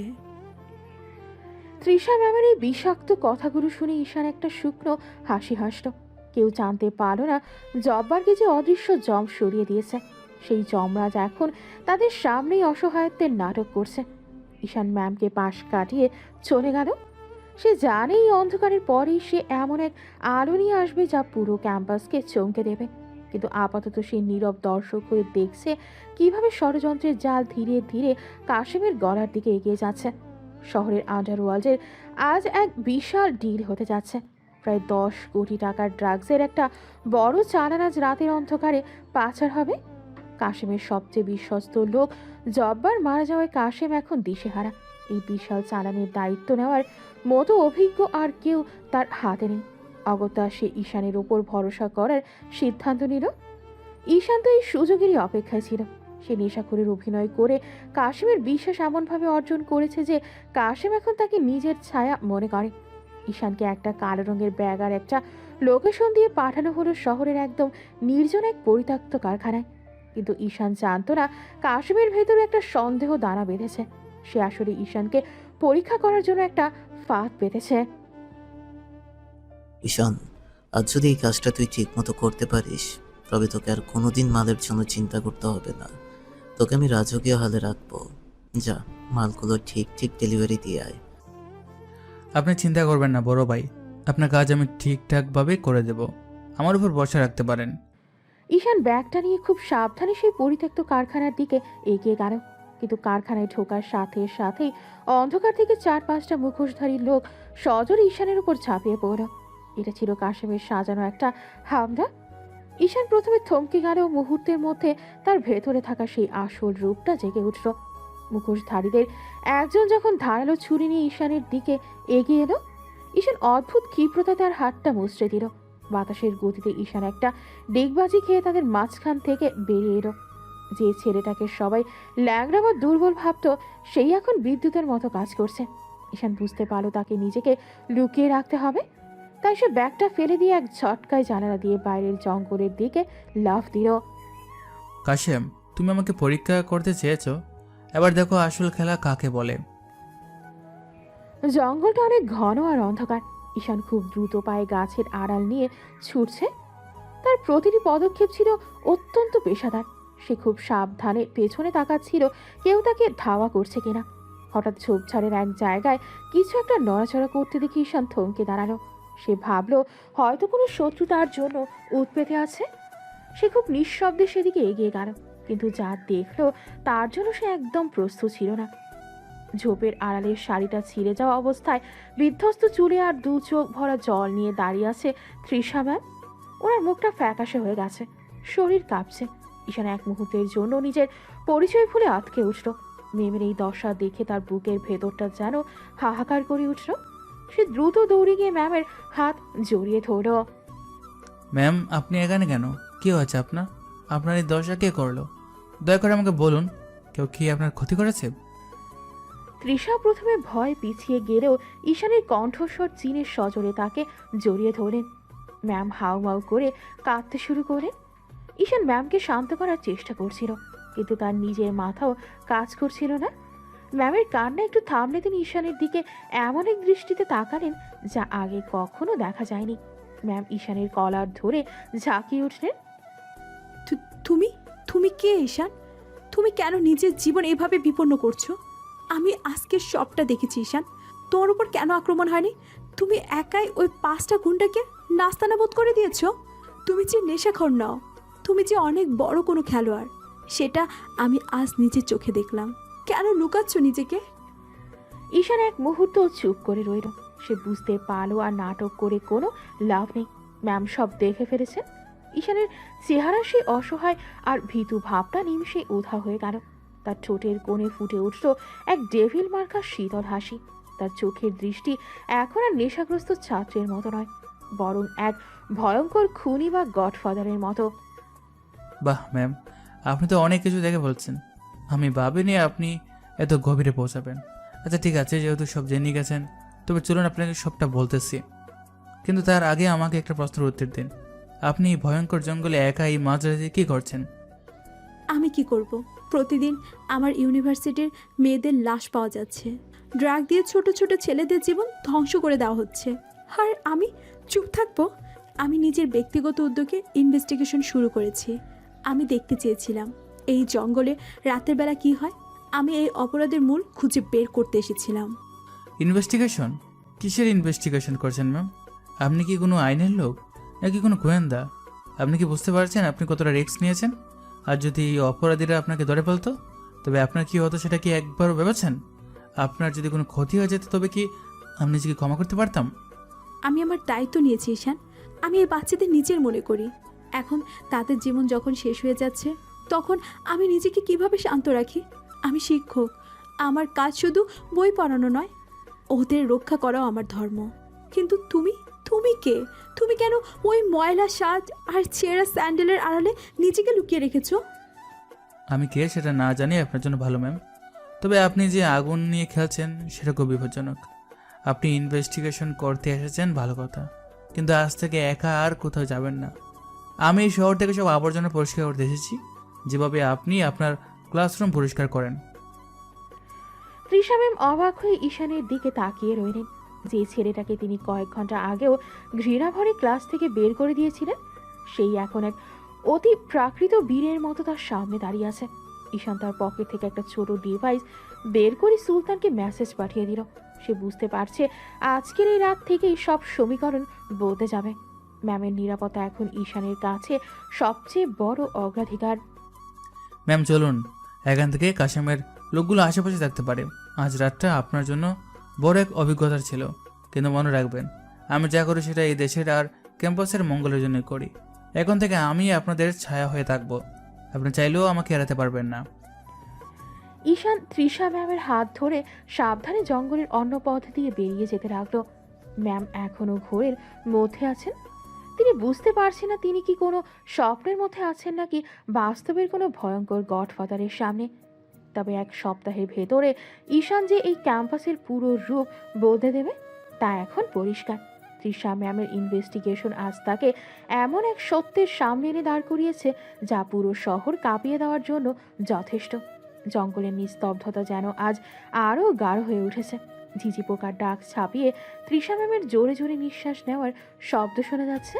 তার সামনে দাঁড়িয়ে থাকা এই ছেলেটি কয়েক মুহূর্ত আগেও ছিল এক করুণ নেশাখর, কিন্তু এখন তার চোখের চাউনি আর কণ্ঠস্বর বদলে গেছে এক নিমেষেই। ঈশান ম্যামের হাত ছেড়ে দিয়ে সোজা হয়ে দাঁড়ালো। বনের অন্ধকারের মধ্যেও তার চোখ দুটো হীরের মতো জ্বলছে। ঈশান খুব ধীর লয়ে নিজের চশমাটা খুলে পকেটে রাখলো এবং শার্টের হাত দুটো গুটিয়ে নিল। তার চেহারা এখন আর কোনো দীনতা নেই, বরং ফুটে উঠেছে এক অজেয় রাজকীয় ভাব। ম্যাম আপনি জানতে চেয়েছিলেন আমি কে? তবে শুনুন, আমি এই ইউনিভার্সিটির কোনো সাধারণ ছাত্র নই। আমি এখানে কোনো ডিগ্রি নিতে আসিনি। যে আন্ডারওয়ার্ল্ডের নাম শুনলে এই শহরের বড় বড় পুলিশের ঘুম হারাম হয়ে যায়, আমি হলাম সেই জগতের সব থেকে বড় গডফাদার। সবাই আমাকে চেনে, কিন্তু কেউ আমাকে দেখেনি। আমার নাম শুনলে বাঘে গরুতে এক গাঁটে জল খায়। ম্যাম আমি হলাম সেই ঈশান মাহতাব, আমি আন্ডারওয়ার্ল্ডের কিং। তৃষা ম্যাম পাথরের মূর্তির মতো দাঁড়িয়ে রইলেন। তার চোখের পলক পড়ছে না। ঈশান মাহতাব এই নামটা তিনি পেপারে পড়েছেন, টিভির খবরে শুনেছেন, কিন্তু সেই দুর্দণ্ড প্রভাবশালী গডফাদার যে তার সামনে এই ছেঁড়া পোশাকে দাঁড়িয়ে থাকবে সেটা তিনি কল্পনাও করতে পারেননি। তৃষার শরীর ভয়ে অবশ্যই আসছিল, কিন্তু ঈশানের কণ্ঠে এক ধরনের অদ্ভুত সত্যতা ছিল যা তাকে ওখানে দাঁড়িয়ে থাকতে বাধ্য করল। আপনিও তো ভাবছেন একজন গডফাদার এখানে কেন? ম্যাম, আমি অপরাধের জগতের রাজা হতে পারি, কিন্তু আমি কখনো কোনো নীতিহীন অপকর্ম করিনি। আমার একটা নিজস্ব আইন আছে। কিন্তু হঠাৎ করে যখন খবর পেলাম যে আমার এলাকায় মেয়েদের উপর অত্যাচার হচ্ছে আর ড্রাগের ব্যবসা চলছে, তখন আমি চমকে গিয়েছিলাম। এর চেয়ে বড় অপমানের বিষয় হলো এই জঘন্য কাজগুলো আমার নাম ব্যবহার করে প্রচার করা হচ্ছিল। প্রথমে যখন আমার কানে এসেছিল যে গডফাদারের নির্দেশে এসব হচ্ছে, তখন আমি বিষয়টাকে তুচ্ছভাবে এড়িয়ে গিয়েছিলাম। ভেবেছিলাম ছোটো করে কোনো ছিটকে চোর হয়তো আমার নাম ভাঙিয়ে খাচ্ছে। ঈশান একটা গাছের কাণ্ডে হাত রেখে অন্ধকারের দিকে তাকিয়ে থাকলো। তার কণ্ঠস্বর এখন অনেক বেশি গম্ভীর। তৃষা ম্যাম লক্ষ্য করেন ঈশানের কথা বলার স্টাইল একদম উচ্চবিত্ত আর আর পরিশীলিত মানুষের মতো। ওর মধ্যে কোনো অসভ্যতা নেই, বরং আছে এক ভয়ঙ্কর গাম্ভীর্য। কিন্তু পরবর্তীতে যখন দেখলাম এই অপরাধের মাত্রা দিন দিন বেড়েই চলছে, যখন দেখলাম আমার ইউনিভার্সিটির পবিত্র মাটি মেয়েদের রক্তে ভেজে যাচ্ছে, তখন আমি আর শান্ত থাকতে পারিনি। কার এত বড় সাহস যে আমার নাম ব্যবহার করে এত জঘন্য কাজ করে আমার সম্মান দুলে মিশিয়ে দিচ্ছে? তাদেরকে একদম শিকড় সহ উপড়ে ফেলতে আমি নিজেই ময়দানে নেমেছি। আমি শুরু করেছি মাত্র এই সুনুপুটি জব্বার আর কাশিমকে দিয়ে, কিন্তু এরা আমার আসল টার্গেট নয় ম্যাম। আমার আসল লক্ষ্য হলো তাদের পেছনে থাকা সেই রাঘব বোয়াল। কলকাঠি অন্য কেউ নাড়ছে, আর আমি তাকে খুঁজে বের করতে এসেছি। তুমি যদি সত্যি এত বড় গডফাদার হও, তবে ওই চায়ের দোকানে কাজ করা, মানুষের লাথি ঝাঁটা খাওয়া আর ওই নোংরা অভিনয় করার কি দরকার ছিল? তুমি তো চাইলে এক মুহূর্তে এই শহর তছনছ করে দিতে পারতে। ম্যাম, বাঘ যখন শিকার করে তখন সে ঝোপের আড়ালে লুকিয়ে থাকে। আমি যদি সরাসরি আমার ক্ষমতা নিয়ে আসতাম, তবে ওই আসল অপরাধীটা গর্তে লুকিয়ে যেত। তাকে বাইরে বের করার জন্য আমাকে এই অপমান আর অবহেলা সহ্য করতে হয়েছে। আপনি কি মনে করেন আপনার ওই কড়া কথাগুলো বা রাহাতের লাথি আমার গায়ে গেছে? না ম্যাম, আমার লক্ষ্য ছিল অনেক বড়। আমি চেয়েছিলাম কাসেমের একদম বিশ্বস্ত হয়ে তাদের মেইন গোদামের খবর বের করতে। আর আজ আপনি না এসে পড়লে হয়তো আমি আজই তাদের প্রধান আস্থানের খোঁজ পেয়ে যেতাম। তৃষা ম্যাম এবার একটু লজ্জিত হলেন। তিনি বুঝতে পারেন তার ইনভেস্টিগেশন করতে আসাটা আসলে ঈশানের কাজে ব্যাঘাত ঘটিয়েছে, কিন্তু তার মনে এখনও অনেক প্রশ্ন। ঈশান তার দিকে এগিয়ে এলো। এখন আর সেই নেশাখোর ছাত্রের মতো টলমল অবস্থা নেই, বরং ঈশানের হাঁটাচলায় এক ধরনের কর্তৃত্ব বোধ ফুটে উঠেছে। ম্যাম, আপনি বাচ্চাদের দায়িত্ব নিয়েছেন, তাদের ভালোবাসেন, সেটা আমি সম্মান করি। কিন্তু আপনি যে পথে পা বাড়িয়েছেন সেটা কোনো সাধারণ শিক্ষিকার পথ নয়। আপনি ইনভেস্টিগেশন করেছেন। ম্যাম, আপনি কি জানেন আপনি কার বিরুদ্ধে লড়ছেন? যদি আজ আমার লোক সুলতান আশেপাশে না থাকতো আর আমি যদি সময় মতো না পৌঁছাতাম, তবে অপরাধীরা আপনার যে কী দশা করতো সেটা আপনিও ভাবতেও পারছেন না। আপনি আইনের লোক নন, আপনার কাছে কোনো অস্ত্র নেই। স্রেফ আবেগ দিয়ে এই লড়াই জেতা যায় না ম্যাম। আমি শুধু চেয়েছিলাম এই ধ্বংসটা বন্ধ হোক। আমি সহ্য করতে পারছিলাম না ঈশান। আমাকে তুমি অপরাধী বলো আর যাই বলো, আমি আমার ছাত্রদের জন্য মরতেও রাজি আছি। আপনাকে মরতে হবে না ম্যাম, মরবে তারা যারা এই পাপ শুরু করেছে। যেহেতু আপনি সবটা দেখে ফেলেছেন আর আমার আসল পরিচয় জেনে গেছেন, তাই এখন থেকে আপনার নিরাপত্তার দায়িত্ব আমার। মনে রাখবেন ম্যাম, ঈশান মাহতাব কাউকে কথা দিলে সেটা জমের সাধ্য নেই বদলানোর। আপনি এখন থেকে আগের মতোই আমার সাথে রাগ করবেন, ক্লাস থেকে বের করে দেবেন, যাতে কেউ আমাদের এই গোপন বৈঠকের কথা টের না পায়। ঈশান পকেট থেকে একটা ছোট্ট ব্ল্যাক ডায়মন্ড খচিত রিং বের করলো। রিংটার দিকে তাকিয়ে ও আবার তৃষার দিকে তাকালো। তৃষা ম্যাম যেন মন্ত্রমুগ্ধের মতো সব শুনছেন। তার সামনে এক জীবন্ত উপকথা দাঁড়িয়ে আছে। যে ছেলেকে তিনি অপদার্থ ভেবেছিলেন, সে আসলে এই পুরো শহরের নিয়ন্ত্রক। ম্যাম, চলুন এখন আপনাকে পৌঁছে দিয়ে আসি, রাত অনেক হয়েছে। আর শোনেন, কাল ক্লাসে গিয়ে কিন্তু আবার আমাকে বকা দিতে বলবেন না। আমাদের নাটকটা এখনো শুরু হয়নি। আসল শতানটা ধরা না পড়া পর্যন্ত আমি বিকারে ঈশান হয়ে থাকবো। আর হ্যাঁ, আজকের পর থেকে একা কোনোদিন এই জঙ্গলের ধারে কাছেও আসবেন না। এটা ঈশান মাহতাবের আদেশ। তৃষা ম্যাম কোনো কথা বলতে পারলেন না। তিনি শুধু নীরবে ঈশানের পেছন পেছন হাঁটতে লাগলেন। তার মনে হচ্ছে এই পৃথিবীটা যতটা সরল তিনি ভেবেছিলেন, আসলে তা নয়। তার সব থেকে অবহেলিত ছাত্রটি আসলে তার সব থেকে বড় রক্ষাকর্তা। অন্ধকারের মধ্য দিয়ে ঈশান যখন তৃষা ম্যামকে নিয়ে এগিয়ে যাচ্ছিল, তখন বনের ছায়াতে মিশে থাকা সুলতানের টিম খুব সাবধানে চারপাশ পাহারা দিচ্ছিল। ঈশান মাহতাব আজ তার মুখোশ খুলে ফেলেছে শুধু এক শিক্ষিকার কান্নার কারণে। কিন্তু এই সত্যের ভার তৃষা ম্যাম কতটুকু সইতে পারবে? সেটাই এখন দেখার বিষয়। গত রাতে সেই বড় ডিল ভেস্তে যাওয়ায় কাশেম এখন এক ক্ষিপ্ত পশুর মতো হয়ে আছে। কয়েক কোটি টাকার মাল হাতছাড়া হওয়া আর নিজের ডেরায় আক্রমণ হওয়ার ধকল সে কোনোভাবেই সইতে পারছে না। তার সব রাগ গিয়ে পড়ো ঈশানের ওপর। আস্তানার অন্ধকার ঘরে ঈশানকে দড়ি দিয়ে শক্ত করে বেঁধে রাখা হয়েছে। কাশেমের হাতে একটা মোটা চামড়ার বেল্ট। সে একের পর এক হিংস্র আঘাত করছে ঈশানের পিঠে। ঈশান কোনো চিৎকার করছে না, শুধু অসহ্য যন্ত্রণা চেপে দাঁত দিয়ে নিজের ঠোঁট কামড়ে পড়ে আছে। সে মনে মনে ভাবছে আজই সেই রাত যখন কাশেমের পাপের ঘোড়া পুরোপুরি পূর্ণ হবে। হারামজাদা, তোকে বিশ্বাস করে মালের দায়িত্ব দিলাম, আর তুই মাল ফেলে কুত্তার মতো পালিয়ে আসলি। আমার এত বড় লোকসান করলি তুই, আজ তোকে মেরেই ফেলবো আমি। বড় ভাই, আমি তো প্রাণ বাঁচাতে পালিয়েছি। ওরা যেভাবেই চারদিক থেকে গুলি চালাচ্ছিল, আমি তো মরেই যেতাম। আমাকে ক্ষমা করে দেন ভাই, আর কখনো এমন ভুল হবে না। তোকে ক্ষমা করার মুড আজ আমার নেই। আমার মাথা আজ অনেক বেশি গরম হয়ে আছে। এই জব্বার নেই তো কি হয়েছে? এই কে আছিস? তোরা এখনই ক্যাম্পাস থেকে যে কোনো একটি মেয়েকে তুলে নিয়ে আয়। আজ এই লোকসানের ক্ষোভ আমি অন্যভাবে মেটাবো। রক্ত যখন ঝরবেই তখন একটা সুন্দরীর রক্ত ঝরো। যা, জলদি কর। কাশেমের নির্দেশে তার পোশাক গুন্ডারা তৎক্ষণাৎ বেরিয়ে গেল। ঈশান মাটির উপর উপুর হয়ে পড়ে আছে। তার পিঠের চামড়া ফেটে রক্ত গড়িয়ে পড়ছে, কিন্তু আড়ালে ঈশানের চোখ দুটো এখন আগুনের গোলার মতো জ্বলছে। সে তার হাতের বাঁধনটা অনেক আগেই কৌশলে ঢিলা করে ফেলেছে। কাশেম ঘরের ভেতর পাগলের মতো পায়চারি করছে আর শয়তানের মতো হাসছে। কিছুক্ষণ পর কাশেমের লোকগুলো একটা মেয়েকে চ্যাংদোলা করে ভেতরে নিয়ে এলো। মেয়েটির মুখ কাপড়ে বাঁধা ছিল এবং সে প্রাণের ভয় আপ্রাণ ছটফট করছিল। কাশেম মেয়েটিকে সজোরে ধাক্কা দিয়ে বিছানায় ফেলে দিল এবং নিজের গায়ের শার্টের বোতাম খুলতে শুরু করলো। আজ তোকে বাঁচানোর মতো কেউ নেই। তোর কান্না শোনার জন্য কেউ আসবে না। আগে তোকে শেষ করব, তারপরে ঈশানকে জ্যান্ত কুকুর দিয়ে খাওয়াবো। কাশেম যখন পৈশাচিক উল্লাসে মেয়েটির উপর ঝাঁপিয়ে পড়তে চাইল, ঠিক সেই মুহূর্তেই পুরো ঘরের বাতির ধপ করে নিভে গেল।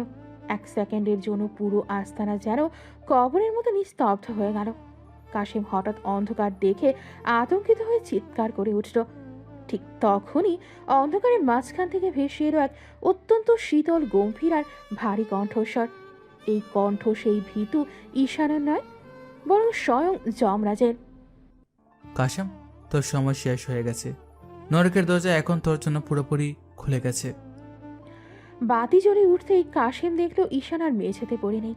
সে এখন ঘরের মাঝখানে যমদূতের মতো সোজা হয়ে দাঁড়িয়ে আছে, হাতের দড়ি ছিঁড়ে নিচে পড়ে আছে। ঈশানের চোখে এখন আর সেই অসহায়ত্ব নেই, বরং আছে এক ভয়ঙ্কর রাজকীয় হিংস্রতা।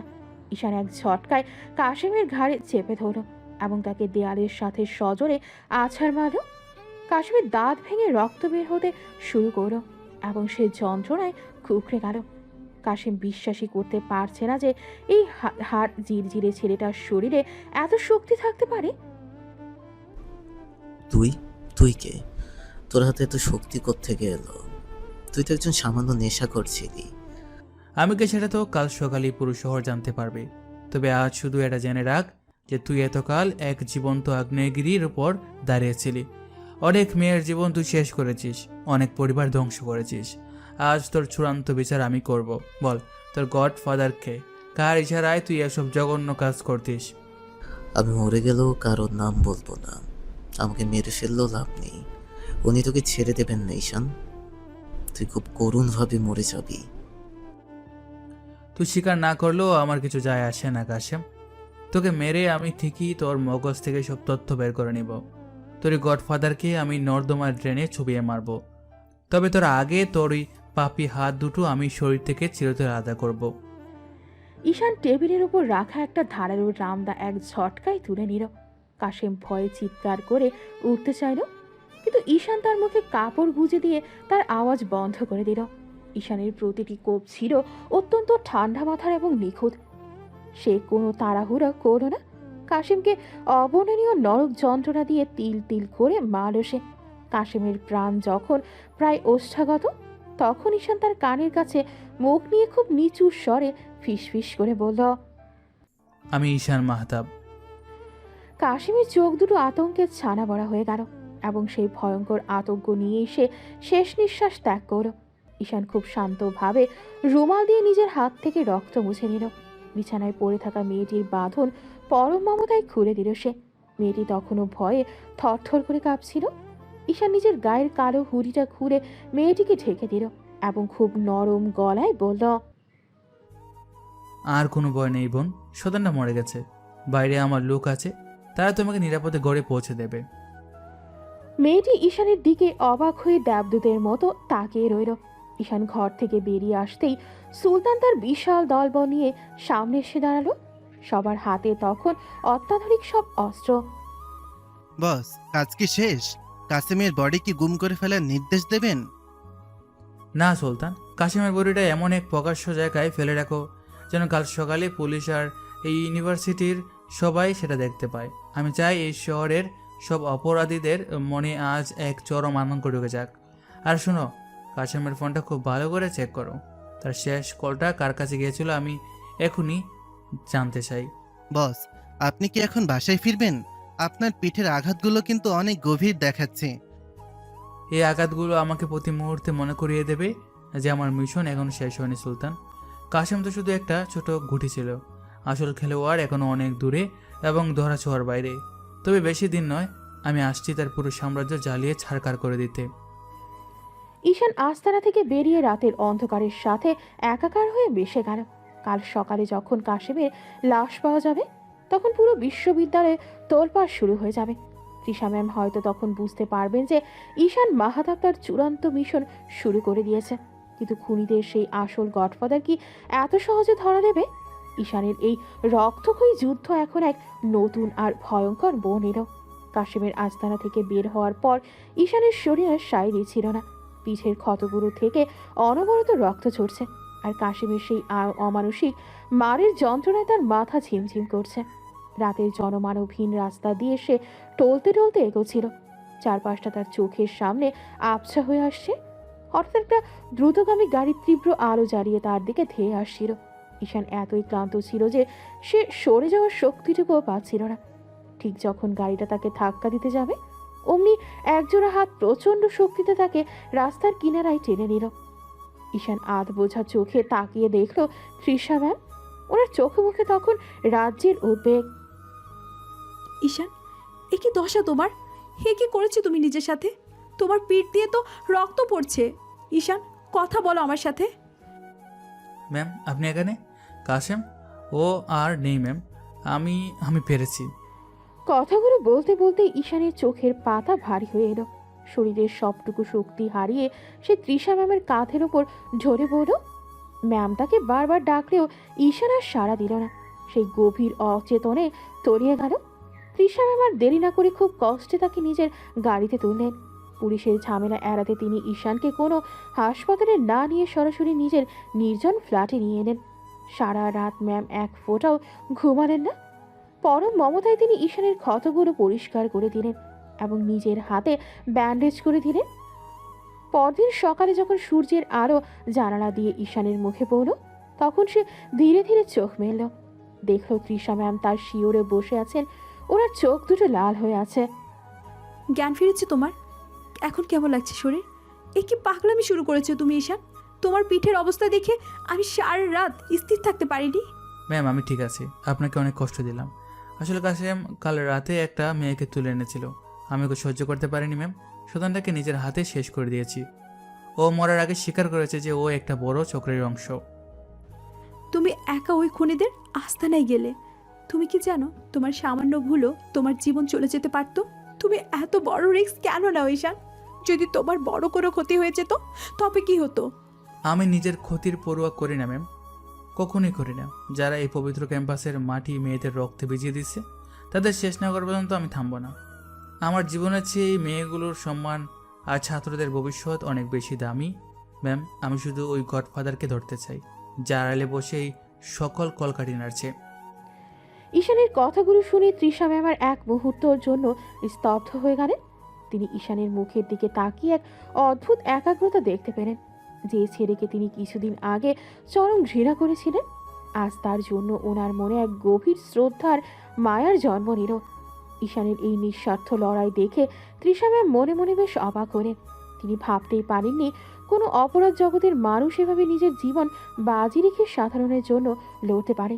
ওনার মনে মনে ঈশানের জন্য এক ধরনের ভালো লাগা তৈরি হলো, কিন্তু মুখে তিনি আর তার বিন্দুমাত্র প্রকাশ করেন না। তোমার এই জেদি একদিন তোমাকে বিপদে ফেলবে ঈশান। তবে আপাতত তুমি এখানে বিশ্রাম নাও। আমি কাউকে এখানে আসতে দেব না।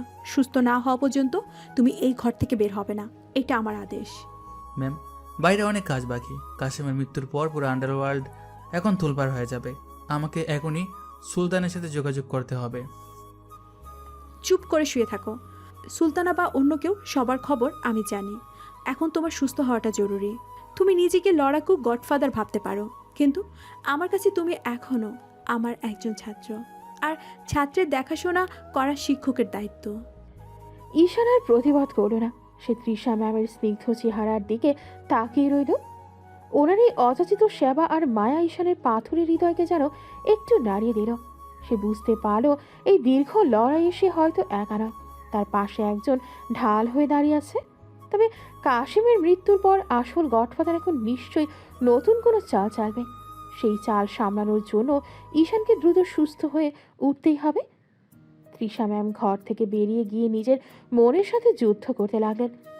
এই রহস্যময় ছেলেটা আসলে কে? কেন তার জন্য ওনার মন বারবার কেঁপে উঠছে? ঢাকা বিশ্ববিদ্যালয়ের ক্যাম্পাস এখন এক রহস্যপুরীতে পরিণত হয়েছে।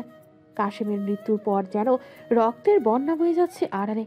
গত 7 দিনে শহরের বিভিন্ন অন্ধকার গলি আর ক্যাম্পাসের নির্জন ঝোপঝাড় থেকে আরও 5 জন কুখ্যাত অপরাধীর লাশ উদ্ধার করা হয়েছে, যারা অপরাধ জগতের খবর রাখে। তারা জানে এই মৃত লোকগুলো ছিল এই শহরের ত্রাস, ড্রাগ ডিলিং আর নারী পাচারের মূল হোতা। কিন্তু সাধারণ মানুষের কাছে এরা ছিল অপরিচিত মুখ। পুলিশের খাতায় কোনো ক্লু নেই, সিসিটিভি ফুটেজে কোনো ছায়া নেই। শহর জুড়ে আতঙ্ক ছড়িয়ে পড়েছে যে এক অদৃশ্য যমরাজ অপরাধীদের বেছে বেছে শেষ করে দিচ্ছে। অথচ এই সব কিছুর মাঝখানে ঈশান তার পুরনো ছেঁড়া শার্ট আর উস্কো খুস্কো চুল নিয়ে লাইব্রেরির সিঁড়িতে বসে থাকে।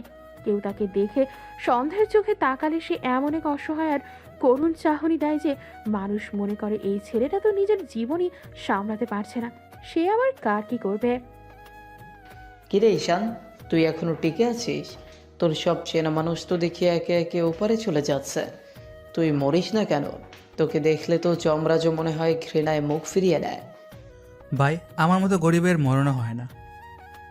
আমি তো দুঃখে দুঃখে বেঁচে থাকতে আসছি। তবে যারা মারা যাচ্ছে তারা নিশ্চয়ই অনেক বড় পাপিষ্ঠ ছিল ভাই, তাই না? পাপ পুণ্য জানি না, কিন্তু শহরটা এখন কার হাতের মুঠোয় চলে যাচ্ছে সেটা বুঝতে পারছিস না? তোর মতো ফালতু ছেলে এসব বুঝবি না। যা, গিয়ে চা খেয়ে আয়। রাহাত যখন কথাগুলো বলে চলে যাচ্ছিল, ঈশানের ঠোঁটের কোণে এক সিলতে শীতল হাসি ফুটে উঠল। রাহাত জানে না তার ঠিক পাশেই দাঁড়িয়ে আছে সেই যমরাজ, যে গতকাল রাতেই কাশিমের ডেরার প্রধান অস্ত্র সরবরাহকারীকে জীবন্ত পুড়িয়ে মেরেছে। ঈশান খুব ধীর লয়ে তার ব্যাগটা কাঁধে নিয়ে হাঁটতে শুরু করল। তার চোখের নিচে এখন গভীর ক্লান্তি, কিন্তু দৃষ্টিতে আছে শিকারী বাঘের তীক্ষ্ণতা। সে একের পর এক শেকড় কাটছে যাতে আসল গাছটা উপড়ে পড়ে। এই খুনের মিছিল এখন পৌঁছে গেছে সেই রহস্যময় গডফাদারের কানে। শহরের এক আলিশান প্রাসাদের অন্ধকার ঘরে বসে রাগে ফুঁসছে সেই ক্ষমতার অধিকারী মানুষটি, যার নাম শুনলে প্রশাসনও থমকে যায়। তার নাম শেখর। কে? কার এত বড় সাহস যে আমার সাম্রাজ্যে ঢুকে আমার লোকগুলোকে মাটির সাথে মিশিয়ে দিচ্ছে? জব্বার গেল, কাসেম গেল, আজ আমার বিশ্বস্ত লোকগুলোও শেষ হয়ে যাচ্ছে, অথচ তোমরা কেউ জানো না খুনিটা কে। বস, লোকটা কোনো সাধারণ অপরাধী নয়। সে কোনো চিহ্ন রেখে যাচ্ছে না। পুলিশও অন্ধকারে হাতড়াচ্ছে। মনে হচ্ছে কেউ আমাদের উপর ব্যক্তিগত প্রতিশোধ নিচ্ছে। ব্যক্তিগত প্রতিশোধ? শেখরের সাথে প্রতিশোধ নেওয়ার মতো সাহস কার আছে এই শহরে? আমার ড্রাগসের চেন ভেঙে পড়েছে, ক্যাম্পাসের সাপ্লাই বন্ধ। যারা আমার হয়ে কাজ করতো তারা এখন যান বাঁচাতে গর্তে লুকাচ্ছে। আমি চাই তাকে খুঁজে বের করতে। সে যদি কোনো অদৃশ্য শক্তি হয় তাকে আমি টেনে বের করব। আমার প্রতিটি ডিলারকে বলো এবার থেকে সব ডিল দিনের আলোতেই হবে। আমি দেখতে চাই কে আমার সামনে দাঁড়ায়। শেখর যখন ঘরের আলোতে এসে দাঁড়ালো, তখনও তার মুখটা ছিল ছায়ায় ঢাকা, কিন্তু তার কণ্ঠস্বর ছিল এক পিশাচের মতো। সে বুঝতে পারছে তার রাজত্ব এখন হুমকির মুখে। এদিকে ঈশান ক্লাসে তৃষা ম্যামের একদম পেছনের বেঞ্চে বসে ঝিমোচ্ছিল। ম্যাম যখন বোর্ডে লিখছিলেন তখন তার মন ছিল ঈশানের ওপর। তিনি জানেন এই শান্ত ছেলেটি রাতে নরক গুলজার করে আসে। ম্যাম মাঝে মধ্যে আর চোখে ঈশানের দিকে তাকাচ্ছিলেন, যেন এক ধরনের অঘোষিত নিরাপত্তা বলয় অনুভব করছিলেন। ক্লাসের শেষে ম্যাম সবাইকে বের করে দিয়ে ঈশানকে রাখলেন। ঈশান, তুমি কি সুস্থ আছো? তোমার চেহারা দিন দিন কেমন জানি পাথর হয়ে যাচ্ছে। আমি প্রতিদিন খবরের কাগজে যেসব লাশের খবর পড়েছি সেগুলো কি তোমারই কাজ? ম্যাম, আমি তো একজন সাধারণ ছাত্র। আমার বহিষ্কার আদেশ তো ঝুলে আছে। আমি আবার কার লাশ ফেলবো? আপনি কেন এসব ভাবছেন? আমাকে মিথ্যা বলো না ঈশান মাহাতাব। আমি জানি ওই শান্ত চেহারার আড়ালে এক দানব লুকিয়ে আছে। তুমি একের পর এক মানুষ মারছ। এটা কি ঠিক হচ্ছে? আইন তো আছে। যে আইন অপরাধীদের পকেটে থাকে সে আইনের দোহাই আমাকে দেবেন না।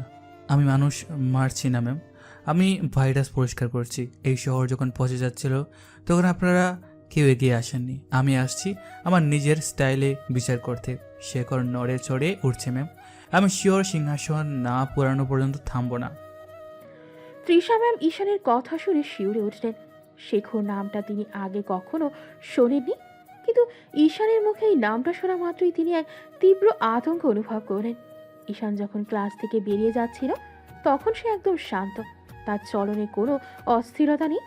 সে জানে শেখর এখন পাগল হয়ে তাকে খুঁজছে, কিন্তু শেখর কোনো দিন কল্পনাও করতে পারবে না যে তার মরণবান হয়ে এক ছেঁড়া পোশাকের ছেড়ে প্রতিদিন তার চোখের সামনে দিয়ে ঘুরে বেড়ায়। ঈশান এখন এক ছায়া, যে ছায়া এখন ধীরে ধীরে শেখরের গলায় ফাঁস হয়ে দাঁড়াচ্ছে। শেখর, তোমার দিন শেষ হয়ে আসছে। তুমি যত বড়ই জালে বিছাও না কেন, সেই জালে তুমি নিজেই আটকে পড়বে। আমি আসছি তোমার ডেরায় খুব শীঘ্রই। বিকেলের আলো যখন ম্লান হয়ে আসছিল, ঈশানকে দেখা গেল হলের সামনের এক নোংরা বেঞ্চে বসে একা একা হাসছে। সবাই তাকে পাগল ভেবে পাশ কাটিয়ে চলে যাচ্ছিল। কেউ জানতো না এই হাসিটা ছিল এই শহরের সব অপরাধীদের জন্য এক অশনি সংকেত। শেখরের গডফাদার হওয়ার দিনগুলো এখন গুনতি শুরু হয়ে গেছে। শেখরের প্রাসাদে আজ বাতাসের গতিও যেন থমকে গেছে। অন্ধকার ঘরে শুধু একটি টেবিল ল্যাম্প জ্বলছে, আর সেই আলোর নিচে দাঁড়িয়ে ছিটিয়ে আছে কিছু অস্পষ্ট ছবি। শেখর দীর্ঘক্ষণ ধরে একটি ছবির দিকে এক দৃষ্টিতে তাকিয়ে আছে। ছবিটিতে দেখা যাচ্ছে এক উস্কো খুস্কো চুলের ছেলেকে, যে লাইব্রেরির সামনে মলিন মুখে বসে থাকে। ছবিটা দেখতে দেখতে শেখরের কপালে ভাঁজ পড়ল। সে তার স্মৃতি হাতড়াতে লাগলো। এই মুখ, এই চাহনি যেন তার খুব চেনা। হঠাৎ তার মনে পড়ে গেল সেই দিনের কথা, যেদিন তার সবচেয়ে বিশ্বস্ত লোক জব্বারের লাশ পাওয়া গিয়েছিল। শেখর সেদিন খুব গোপনে ছদ্মবেশে ক্যাম্পাসে গিয়েছিল পরিস্থিতি বুঝতে। চারদিকে যখন কান্নার রোল আর পুলিশের বাঁশি বাজছিল, তখন সে ভিড়ের মধ্যেই ছেলেটিকে দেখেছিল। এই তো সেই ছেলে। সেদিন যখন সবাই ভয়ে কাঁপছিল তখন এই ছেলেটা এক কোণে দাঁড়িয়ে শান্ত চোখে লাশের দিকে তাকিয়েছিল। ওর চোখ দুটো দেখে সেদিন আমি থমকে গিয়েছিলাম। ওর চোখে কোনো ভয় ছিল না, ছিল এক অদ্ভুত গভীরতা, যা সাধারণ কোনো নেশাখোরের হওয়ার কথা নয়। অথচ আজ সব গোয়েন্দা রিপোর্ট বলছে এই ছেলেটার নামই ঈশান। সবাই যাকে চেনে এক ভিখারি আর ড্রাগস অ্যাডিক্টেড হিসাবে। শেখর ছবিটা হাতে নিয়ে জানালার কাছে গিয়ে দাঁড়ালো। বাইরে রাতের শহর জ্বলছে, কিন্তু তার বুকের ভেতর এখন এক আগ্নেয়গিরি ফুটছে। সে বুঝতে পারছে সে যাকে অবহেলা করেছিল সেই এখন তার শিকড় কাটছে। শেখরের কাছে এখন পরিষ্কার হয়ে গেল যে এই ঈশানই আসলে সেই রহস্যময় ঘাতক, যে তার পুরো সাম্রাজ্য তছনছ করে দিচ্ছে। কিন্তু একটা সাধারণ ছাত্র কেন নিজেকে এভাবে বিলিয়ে দিয়ে আন্ডারওয়ার্ল্ডের গডফাদার হিসেবে আবির্ভূত হলো, সেটা শেখরের বুদ্ধির বাইরে। ঈশান মাহাতাব নামটা সে আগেও শুনেছে, কিন্তু নিরীহ রূপের আড়ালে সে ভাগ লুকিয়ে থাকতে পারে তা সে কল্পনাও করতে পারেনি। কালু, এদিকে আয়, এই ছবিটা ভালো করে দেখ। এই ছেলেটাকেই তো আমরা প্রতিদিন ক্যাম্পাসে লাথি মারি, তাই না? রাহাতের রিপোর্ট অনুযায়ী ও তো একটা নর্দমার কিট। জি বস, এই তো সেই ঈশান। পড়াশোনায় খুব ভালো ছিল, কিন্তু এখন তো ড্রাগস খেয়ে শেষ হয়ে গেছে। ওকে নিয়ে ভাবার কি আছে বস? ও তো একটা জ্যান্ত মরা মানুষ। মূর্খ, জ্যান্ত মরা মানুষ হলেও ও আমার কাসেমকে মারতে পারতো না। তোরা যাকে নেশাখোর ভাবছিস সে আসলে তোদের সবার জম। ও নেশাখোর নয়, ও নেশাখোরের অভিনয় করছে। যাতে তোদের একদম কাছে পৌঁছাতে পারে। ও ঈশান মাহাতাব, ও আন্ডারওয়ার্ল্ডের সেই কিং, যে কিনা এখন আমার গলায় ফাঁস হয়ে দাঁড়িয়েছে। আমি ভেবেছিলাম ও কোনো সাধারণ শত্রু, কিন্তু ও তো দেখছি পুরো শহরকে নিজের হাতের ইশারায় নাচাচ্ছে। শেখরের কণ্ঠস্বরে এখন এক ধরনের হিংস্রতার জেদ ফুটে উঠল। সে বুঝতে পারছে ঈশান তাকে ধ্বংস করার জন্য ধাপে ধাপে এগোচ্ছে। ঈশান কোনো সাধারণ ছাত্র নয় যে ভয় পাবে, সে এক ধুরন্ধর খেলোয়াড়। শেখরের মনে মনে এক ভয়ঙ্কর পরিকল্পনা জন্ম নিল। সে ঠিক করল, ঈশানকে যদি সরাসরি মারা না যায় তবে তাকে মানসিকভাবে পঙ্গু করে দিতে হবে। আর এই কাজে শেখরের তুরুপের তাস হবে তৃষা ম্যাম। শেখর জানে ঈশান তৃষা ম্যামকে সম্মান করে এবং ম্যামই এখন ঈশানের একমাত্র দুর্বলতা। ও আমার লোককে মারছে, আমার ব্যবসা নষ্ট করছে। ঠিক আছে ঈশান মাহাতাব, তুমি যদি গডফাদার হও তবে আমিও এই নরকের শয়তান। তুমি নিজেকে বাঁচাতে পারবে, কিন্তু তোমার ভালোবাসার মানুষদের বাঁচাতে পারবে তো? তোমার এই তৃষা ম্যামকে যদি আমি তুলে নিয়ে আসি তখন তোমার এই রাজকীয় তেজ কোথায় থাকবে? আমি তোমায় ধ্বংস করবো ঈশান, তিল তিল করে ধ্বংস করব। এদিকে ক্যাম্পাসের হোস্টেলের ছাদে একা দাঁড়িয়ে আছে ঈশান। ঠান্ডা বাতাস তার চুলে দোলা দিয়ে যাচ্ছে। সে জানে শেখর এতক্ষণে তার পরিচয় পেয়ে গেছে। তার হাতে থাকা ফোনটি একবার ভাইব্রেট করলো। সুলতানের মেসেজ। বস, শেখর আপনার হাতের ছবি পেয়েছে। ও এখন পাগলের মতন রিয়্যাক্ট করছেন। ঈশান একটা দীর্ঘশ্বাস ফেলে আকাশের দিকে তাকালো। তার মুখে সেই পরিচিত মৃদু হাসি, যা এখন আরো বেশি রহস্যময়। শেখর, তুমি দেরি করে ফেলেছ। শিকারী যখন বাঘের গুহায় ঢুকে পড়ে তখন বাঘের ছবি দেখে কোনো লাভ হয় না। তুমি আমার ছবি পেয়েছো, কিন্তু আমি তোমার ঠিকানা পেয়ে গেছি। তুমি ভাবছো তুমি তৃষা ম্যামকে ব্যবহার করবে? এটাই হবে তোমার জীবনের সবথেকে বড় ভুল। কারণ ঈশান মাহতাব যখন তার আপন মানুষের গায়ে আঁচড় লাগে তখন সে মানুষ থাকে না, হয়ে যায় সাক্ষাৎ আজরাইল। ঈশান ফোনটা পকেটে রেখে নিচে নেমে এলো। সে জানে কালকে সূর্যোদয় এক নতুন যুদ্ধের সূচনা করবে। ক্যাম্পাসের সাধারণ ছাত্ররা কালও দেখবে সেই অসহায় ঈশানকে, কিন্তু আড়ালে আড়ালে আন্ডারওয়ার্ল্ডের দুই দানব এখন মুখোমুখি দাঁড়ানোর প্রস্তুতি নিচ্ছে। শেখর যেমন ঈশানকে ধ্বংস করার জন্য মরিয়া, ঈশানও তেমনি শেখরের পুরো অস্তিত্ব মিটিয়ে দেওয়ার জন্য শান্তভাবে জাল বিছিয়ে রেখেছে। এই রহস্যের জট এখন দ্রুত খুলতে শুরু করেছে, আর এর শেষ যে অনেক বেশি রক্তক্ষয়ী হবে তা বলাই বাহুল্য। খেলা এখন সামনাসামনি শেখর। তুমি তোমার চাল চালো, আমি আমারটা চালি। দেখা যাক শেষ হাসিটা কে আসে। শহরের শেষ প্রান্তের সেই বিশাল পরিত্যক্ত গোডাউনটি আজ এক বিভীষিকার সাক্ষী হতে যাচ্ছে। চারদিকে নোনা ধরা দেয়াল আর মরচে পড়া লোহার স্তূপের মাঝে একটি কাঠের চেয়ারে হাত পা শক্ত করে বাঁধা অবস্থায় বসে আছে ঈশান। তার মাথাটা নিচের দিকে ঝুলে আছে। কপাল বেয়ে গড়িয়ে পড়া তাজা রক্ত চিবুক হয়ে মাটিতে টপ টপ করে পড়ছে। শেখরের লোকগুলো তাকে ক্যাম্পাস থেকে অতর্কিত আক্রমণে অচেতন করে তুলে এনেছে। গোডাউনের ওপরের ভাঙা টিনের চাল দিয়ে চাঁদের আলো এসে পড়ছে ঈশানের বিবর্ণ মুখে। শেখর তার দামি চামড়ার সোফায় বসে আয়েশ করে দামি সিগারেট টানছে। তার মুখে এক পৈশাচিক জয়ের উল্লাস। সে তার পাশে দাঁড়িয়ে থাকা এক বিশাল দেহী গুন্ডাকে ইশারা করল।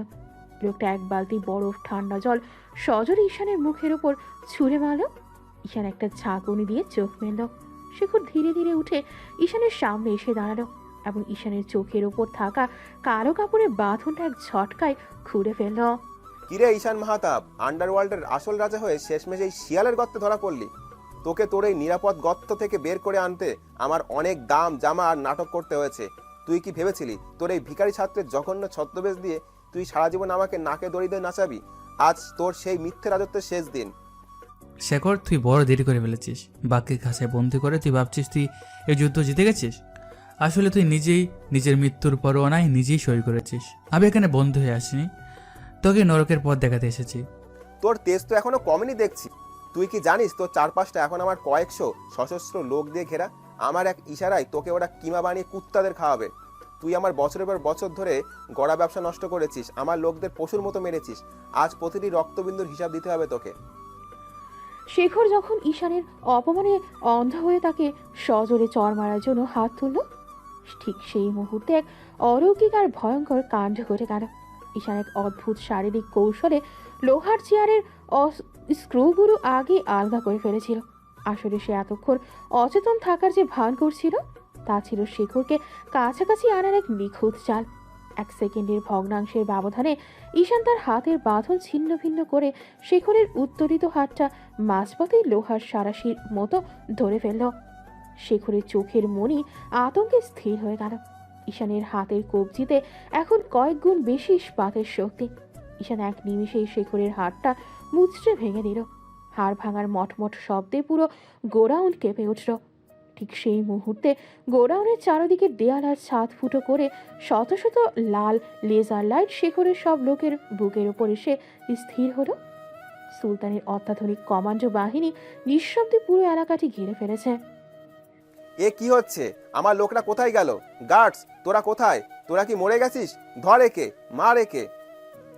তোর গার্ডরা এখন পরকালে টিকিট কাটছে শেখর। তুই যাদের উপর ভরসা করে ধম্প দেখাচ্ছিলি তারা আমার এই গোডাউনে পা রাখার আগে দুনিয়া থেকে বিদায় নিয়েছে। এখন এই জনমানবহীন ঘরে শুধু তুই আর আমি। তোর আর আমার মাঝখানে এখন আর কোনো দেয়াল নেই। শেখর প্রাণের ভয়ে থরথর করে কাঁপতে কাঁপতে পিছিয়ে যেতে চাইল, কিন্তু পেছনে থাকা বিশাল লোহার পিলারে ধাক্কা খেয়ে সে আটকে গেল। ঈশান এক ক্ষুধার্ত বাঘের মতো ক্ষিপ্রতার শেখরের উপর ঝাঁপিয়ে পড়ল। শুরু হলো এক অসম আর রক্তক্ষয়ী সংঘর্ষ। শেখর বাঁচার জন্য আপ্রাণ হাত পা ছুড়ছিল, কিন্তু ঈশানের প্রতিটি ঘুষি আর পদাঘাত ছিল হাড় গুঁড়ো করে দেওয়ার মতো শক্তিশালী। ঈশান শেখরকে চুলের মুঠি ধরে টেনে হিঁচড়ে গোডাউনের মাঝখানে নিয়ে এলো। শেখরের সেই বহু মূল্যবান রেশমি পোশাক এখন নিজের রক্তে আর মেঝেতে থাকা নোংরা আবর্জনায় মাখামাখি হয়ে গেছে। ঈশান তার পকেট থেকে একটি বিশেষ ডিজাইনের ধারালো ছোরা বের করে শেখরের গলার ঠিক নিচে ধরল। তোকে শেষ করার আগে একটা শেষ কথা জানতে চাই। কেন তুই আমার নাম ব্যবহার করে এই ড্রাগের কারবার আর নিরীহ মেয়েদের উপর জঘন্য নির্যাতন শুরু করেছিলি? কেন আমাকে পুরো দুনিয়ার সামনে কলঙ্কিত করার এই নীল নকশা এঁকেছিলি? কারণ আমি জানতাম তুই এই আন্ডারওয়ার্ল্ডের আসল গডফাদার। আমি যদি তোর নামে এসব জঘন্য কাজ করি তবে পুরো দুনিয়া তোকে ঘৃণা করবে। পুলিশ থেকে শুরু করে মিডিয়া, এমনকি তোর আপনজনরাও ধ্রুব সত্য হিসাবে বিশ্বাস করবে যে তুই এই জঘন্য কাজগুলো করেছিস। অন্ধকার জগতের রাজা যখন তুই, তখন সব পাপের দায়ভার তোর ঘাড়ে চাপানো ছিল সব থেকে সহজ কাজ। আমি চেয়েছিলাম তোর সেই দুর্ভেদ্য আর সম্মানিত ইমেজটা চিরতরে ধুলোয় মিশিয়ে দিতে। তুই মরার পরেও যেন লোকে তোকে ঘৃণাভরে স্মরণ করে, সেটাই ছিল আমার লক্ষ্য। তুই আমার ইমেজ নষ্ট করার চেষ্টা করেছিস, সেটা নিয়ে আমার কোনো আক্ষেপ নেই। কিন্তু তুই আমার পবিত্র ক্যাম্পাসের মাটি আমাদের বোনদের রক্তে ভিজিয়েছিস। আমাদের বাইরের জীবন নেশার বিষে নীল করেছিস। এই অপরাধের কোনো ক্ষমা নেই শেখর। তুই বলেছিলি না আমি অন্ধকার জগতের গডফাদার? হ্যাঁ, আমি গডফাদার ঠিকই, কিন্তু তোদের মতো জঘন্য আর বিষধর সাপের গডফাদার। আমি জানি কিভাবে বিষদাঁত ওপরে ফেলে বিষধরদের মারতে হয়। ঈশান আর একটি মুহূর্ত সময় নষ্ট করল না। শেখর কিছু একটা মিনমিন করে বলতে চাইছিল, কিন্তু তার আগে ঈশান তার ছোড়াটা শেখরের বুকের ঠিক মাঝখানে আমূল বসিয়ে দিল।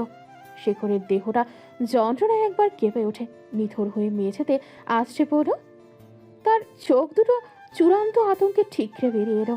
ঈশান অত্যন্ত শান্তভাবে দাঁড়িয়ে নিজের হাত থেকে রক্তের ছিটে ফোঁটা মুছে ফেলল। তার চেহারায় এখন কালো, কোনো রাগ বা উত্তেজনা নেই, আছে কেবল এক গভীর তৃপ্তি।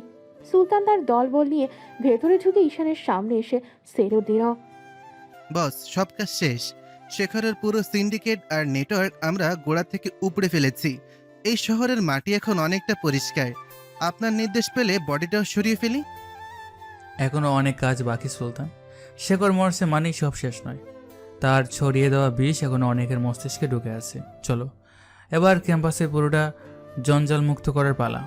কাল সকালে পুরো শহর যখন জাগবে তারা যেন বুঝতে পারে যে ঈশান মাহতাব ফিরে এসেছে এবং আর অপরাধীদের আর 1 ইঞ্চি জমিও এই মাটিতে নেই। ঈশান গোডাউন থেকে বেরিয়ে রাতের শীতল বাতাসের দিকে মুখ করে দাঁড়ালো। তার মাথায় তখন বারবার তৃষা ম্যামের সেই উদ্বিগ্ন মুখটা ভেসে উঠছিল। ম্যাম হয়তো কাল সকালে খবরের কাগজের পাতায় এক নতুন ভোরের সংবাদ দেখবেন। যে ছেলেটাকে সবাই ভিখারি আর নেশাখোর ভেবে ঘৃণ্য চোখে সরিয়ে দিয়েছিল, সে আজ নিজের পরিচয় গোপন রেখে শহরকে এক মরণবিধি থেকে বাঁচিয়ে ফিরল। ঈশান মাহতাব নামের সেই আসল গডফাদার আজ থেকে অপরাধীর ইতিহাসে এক নতুন আর অনিবার্য অধ্যায় লিখে ফেলল। শেখরের পতনের পর পুরো শহর যেন এক অদ্ভুত থমথমে নীরবতায় ঢেকে গেছে। শহরের প্রতিটি মোড়ে পুলিশের টহল, সংবাদপত্রের পাতায় শুধু রক্তক্ষয়ী সংঘর্ষের খবর। কিন্তু এই ধ্বংসলীলার গভীরে যে এক অদৃশ্য নায়ক কাজ করছে তা সাধারণ মানুষের কল্পনার বাইরে। কাশেম এবং শেখরের মতো বাঘা বাঘা অপরাধীদের মৃত্যুর পর তাদের দলের বাকি সদস্যরা এখন ভয়ে কুঁকড়ে আছে। কিন্তু ঈশান জানে বিষধর সাপের লেজ কাটলে হয় না, তার মাথাটা পুরোপুরি থেতলে দিতে হয়। আজ সে শেষবারের মতো তার সেই পুরনো ধুলোবাড়ি মাখার শার্ট আর উস্কো খুস্কো চুলের ছদ্মবেশটি ধারণ করল। তাকে দেখে কেউ বুঝতেই পারবে না যে এই ছেলেটি গত কয়েক রাতেই শহরের অপরাধ জগতের মানচিত্র বদলে দিয়েছে।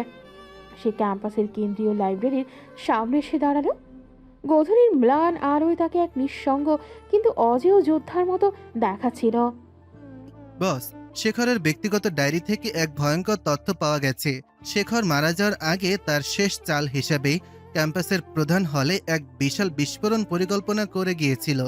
আজ রাতেই সে নারকীয় ধ্বংসযোগ্য হওয়ার কথা। ওরা চায় শত শত ছাত্রের রক্ত ঝরিয়ে আপনার বিজয়টাকে বিষাদে রূপ দিতে। শেখর মরেছে কিন্তু তার পৈশাচিক প্রেতাত্মারা এখনও সক্রিয় আছে সুলতান। ওরা ভেবেছে আমি জিতে গিয়ে শান্ত হয়ে বসে আছি। তুমি তোমার স্পেশাল ফোর্স নিয়ে সাদা পোশাকে হলের প্রতিটি প্রবেশপত্র ঘিরে ফেলো। আজ আমি কোনো আগ্নেয়াস্ত্র ছোব না। এই জঘন্য পরিকল্পনা শেষ আমি নিজের খালি হাতে শেষ করতে চাই। ঈশান যখন হলের দিকে ধীর পায়ে এগোচ্ছিল তখন করিডোরে তার সামনে এসে দাঁড়ালেন তৃষা ম্যাম। ম্যামের হাতে আজকের বিকেলের বিশেষ সংস্করণ পত্রিকা, যেখানে শেখরের মৃত্যুর খবর বড় করে ছাপা হয়েছে। ম্যামের চোখ দুটো আজ জ্বরে টলমল করছে। তিনি বুঝতে পারছেন এই বড় পরিবর্তনের পেছনে কোনো শক্তি কাজ করছে। তিনি চারপাশের উৎসুক ছাত্রদের তোয়াক্কা না করে ঈশানের হাতটা পরম মমতায় চেপে ধরলেন। ছাত্ররা তখনও ঈশানকে দেখে উপহাসের হাসি হাসছিল, কিন্তু তৃষা ম্যাম আজ সেই সব অবজ্ঞাকে নিজের সাহসিকতা দিয়ে তুচ্ছ করে দিলেন। তুমি কি আজও লড়াই করতে যাচ্ছ ঈশান? আমি জানি তুমি কে, আমি জানি তোমার ক্ষমতা কতটুকু, কিন্তু আমার মন আজ বড্ড কুকাইছে। কেন বারবার নিজের জীবনকে এভাবে বাজি রাখছো তুমি? তোমার কি নিজের প্রাণে একটুকু মায়া নেই? ম্যাম, মায়া থাকলে মানুষের মুক্তি আসে না। আমি এই ক্যাম্পাসের মাটি থেকে অপরাধের পচাগন্ধ দূর করার শপথ নিয়েছি। আপনি শুধু আজ আমার জন্য প্রার্থনা করুন। আজকের পর এই ক্যাম্পাসে আর কোনো বনের আর্তনাদ শোনা যাবে না, কোনো মেধাবী ছাত্র নেশার নীল বিষে শেষ হয়ে যাবে না। আজ রাতেই এই অন্ধকারে শেষ হবে ম্যাম। তৃষা ম্যামের হাত ছেড়ে দিয়ে ঈশানের দৃঢ় সংকল্প নিয়ে হলের কিচেন এরিয়ার দিকে হাঁটা দিল। তার প্রতিটি পদক্ষেপ ছিল অত্যন্ত সুপরিকল্পিত। অন্ধকারের ধোয়ার আড়ালে সে দেখতে পেল শেখরের 3 বিশ্বস্ত সহযোগী আকরাম, শওকত আর রতন। তারা ডাইনিং হলের প্রধান গ্যাস পাইপলাইনের কাছে একটা বড় কালো ব্যাগ নিয়ে খুব সতর্কতার সাথে কাজ করছে। তাদের চোখে মুখে তখন ধ্বংসের উন্মাদনা। ঈশান দেয়ালের আড়ালে থেকে তাদের প্রতিটি কথা শুনছিল এবং তার চোয়াল শক্ত হয়ে উঠছিল। রতন, কানেকশনটা ঠিক মতো দিস। বস আমাদের বলে গিয়েছে আমরা যদি ধরাও পড়ি তবে যেন এই হলটা আর আস্ত না থাকে। কাসেম আর জাব্বার ভাইয়ের রক্তের বদলা আজ আমরা নেবই। সময় কিন্তু একদম কম।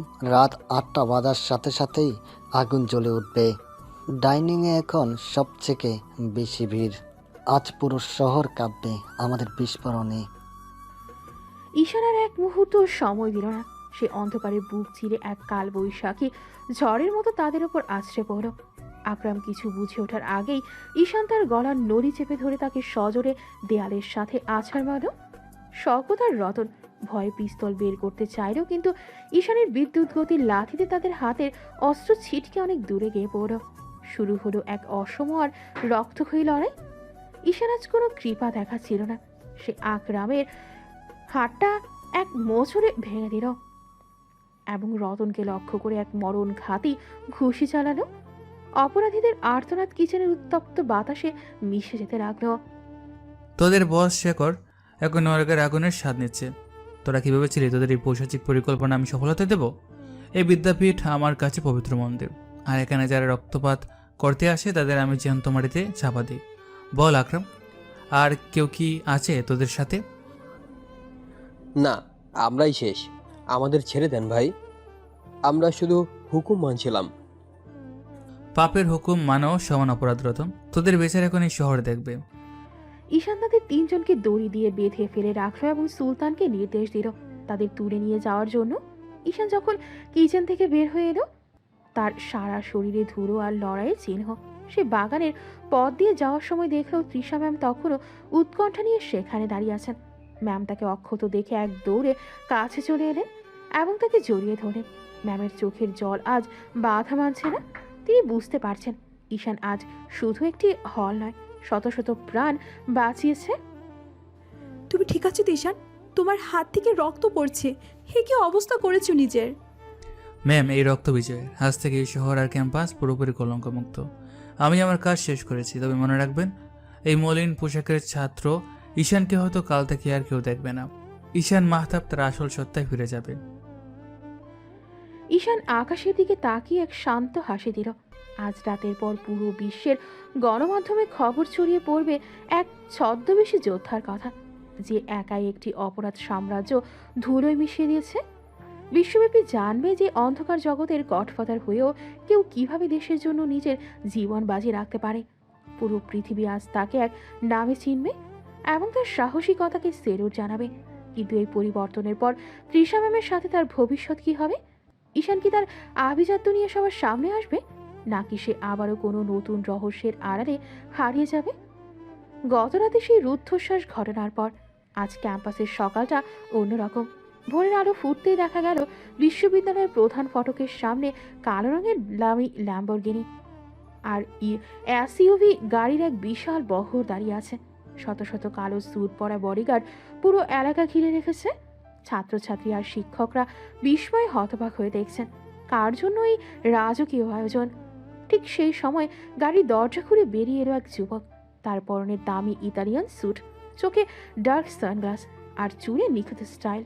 কেউ বিশ্বাসই করতে পারছে না যে এই সুপুরুষ যুবকটি আসলে সেই ধুলোবালি মাখা অবহেলিত ছাত্র ঈশান। আজ সে আর ছদ্মবেশে নেই, আজ সে আন্ডারওয়ার্ল্ডের একচ্ছত্র অধিপতি ঈশান মাহতাব। এটা কি সত্যি ঈশান, যাকে আমরা প্রতিদিন অপমান করেছি? সে আসলে এত বড় ঘরের ছেলে? ওর এই রাজকীয় দাপট দেখে তো আমার হাত পা কাঁপছে। ছি, আমরা ওকে কতটা ভুল বুঝেছিলাম। ও তো আসলে আমাদের এই শহরটাকে বাঁচিয়েছে। আর সারা বিশ্বের নিউজ পোর্টালে ওর ছবি। ও ড্রাগ অ্যাডিক্টেড নয়, ও তো ড্রাগ সম্রাটদের জম। ঈশান কারো দিকে তাকাচ্ছে না। তার গম্ভীর্যপূর্ণ হাঁটা চলায় আজ এক ধরনের রাজকীয় আভিজাত্য। সে সোজা এগিয়ে গেল তার ডিপার্টমেন্টের দিকে। করিডোরে পা রাখতেই সবাই দুপাশে সরে দাঁড়িয়ে তাকে সম্মান জানালো। প্রিন্সিপাল স্যার পর্যন্ত এগিয়ে এসে তাকে জড়িয়ে ধরেন। কিন্তু ঈশানের চোখ খুঁজছিল সেই একজনকে, যার শাসনের আড়ালে সে মমতা খুঁজে পেয়েছিল। কিছুক্ষণ পর সে দেখল তৃষা ম্যাম স্তব্ধ হয়ে এক কোণে দাঁড়িয়ে আছেন।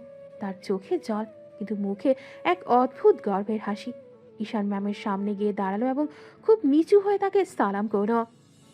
ম্যাম, আজ আমি আপনার সেই অবাধ্য ছাত্র হিসেবে আসিনি। আজ আমি আপনার সামনে দাঁড়িয়েছি আমার আসল পরিচয়। আমি কি আপনার সেই বহিষ্কার আদেশটা ফেরত পেতে পারি, নাকি আজকেও আমাকে গেট আউট বলবেন? তুমি কি পাগল ঈশান? আমি তো তোমাকে ঘৃণা করিনি, আমি শুধু তোমার ধ্বংস সহ্য করতে পারছিলাম না।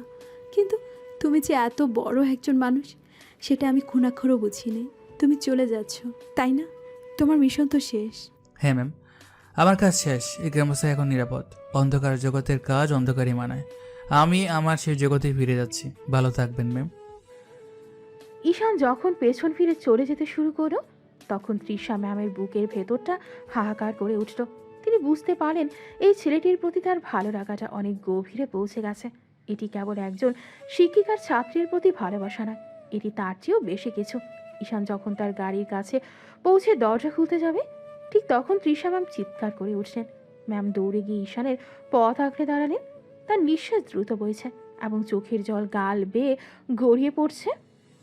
তুমি কি আসলে এতটা নিষ্ঠুর ঈশান মাহতাব?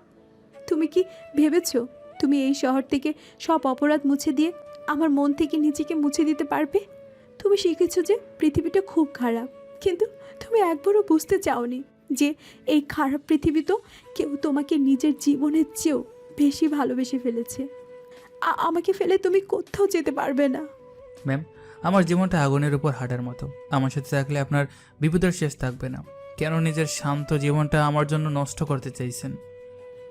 বিপদ তো অনেক আগে থেকেই ছিল ঈশান, কিন্তু তুমি যখন ছিলে না তখন ভয়ের শেষ ছিল না।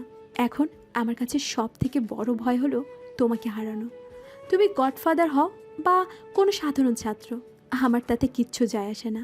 আমি শুধু তোমাকে আমার পাশে চাই। আমি তোমাকে ভালোবাসি ঈশান, ভালোবাসি। ঈশান স্তব্ধ হয়ে গেল। তার পাথুরে হৃদয়ে যেন আজ প্রেমের এক বিশাল ঢেউ আসছে পড়ল। সে সানগ্লাসটা ঘুরে তৃষা ম্যামের চোখের দিকে তাকালো।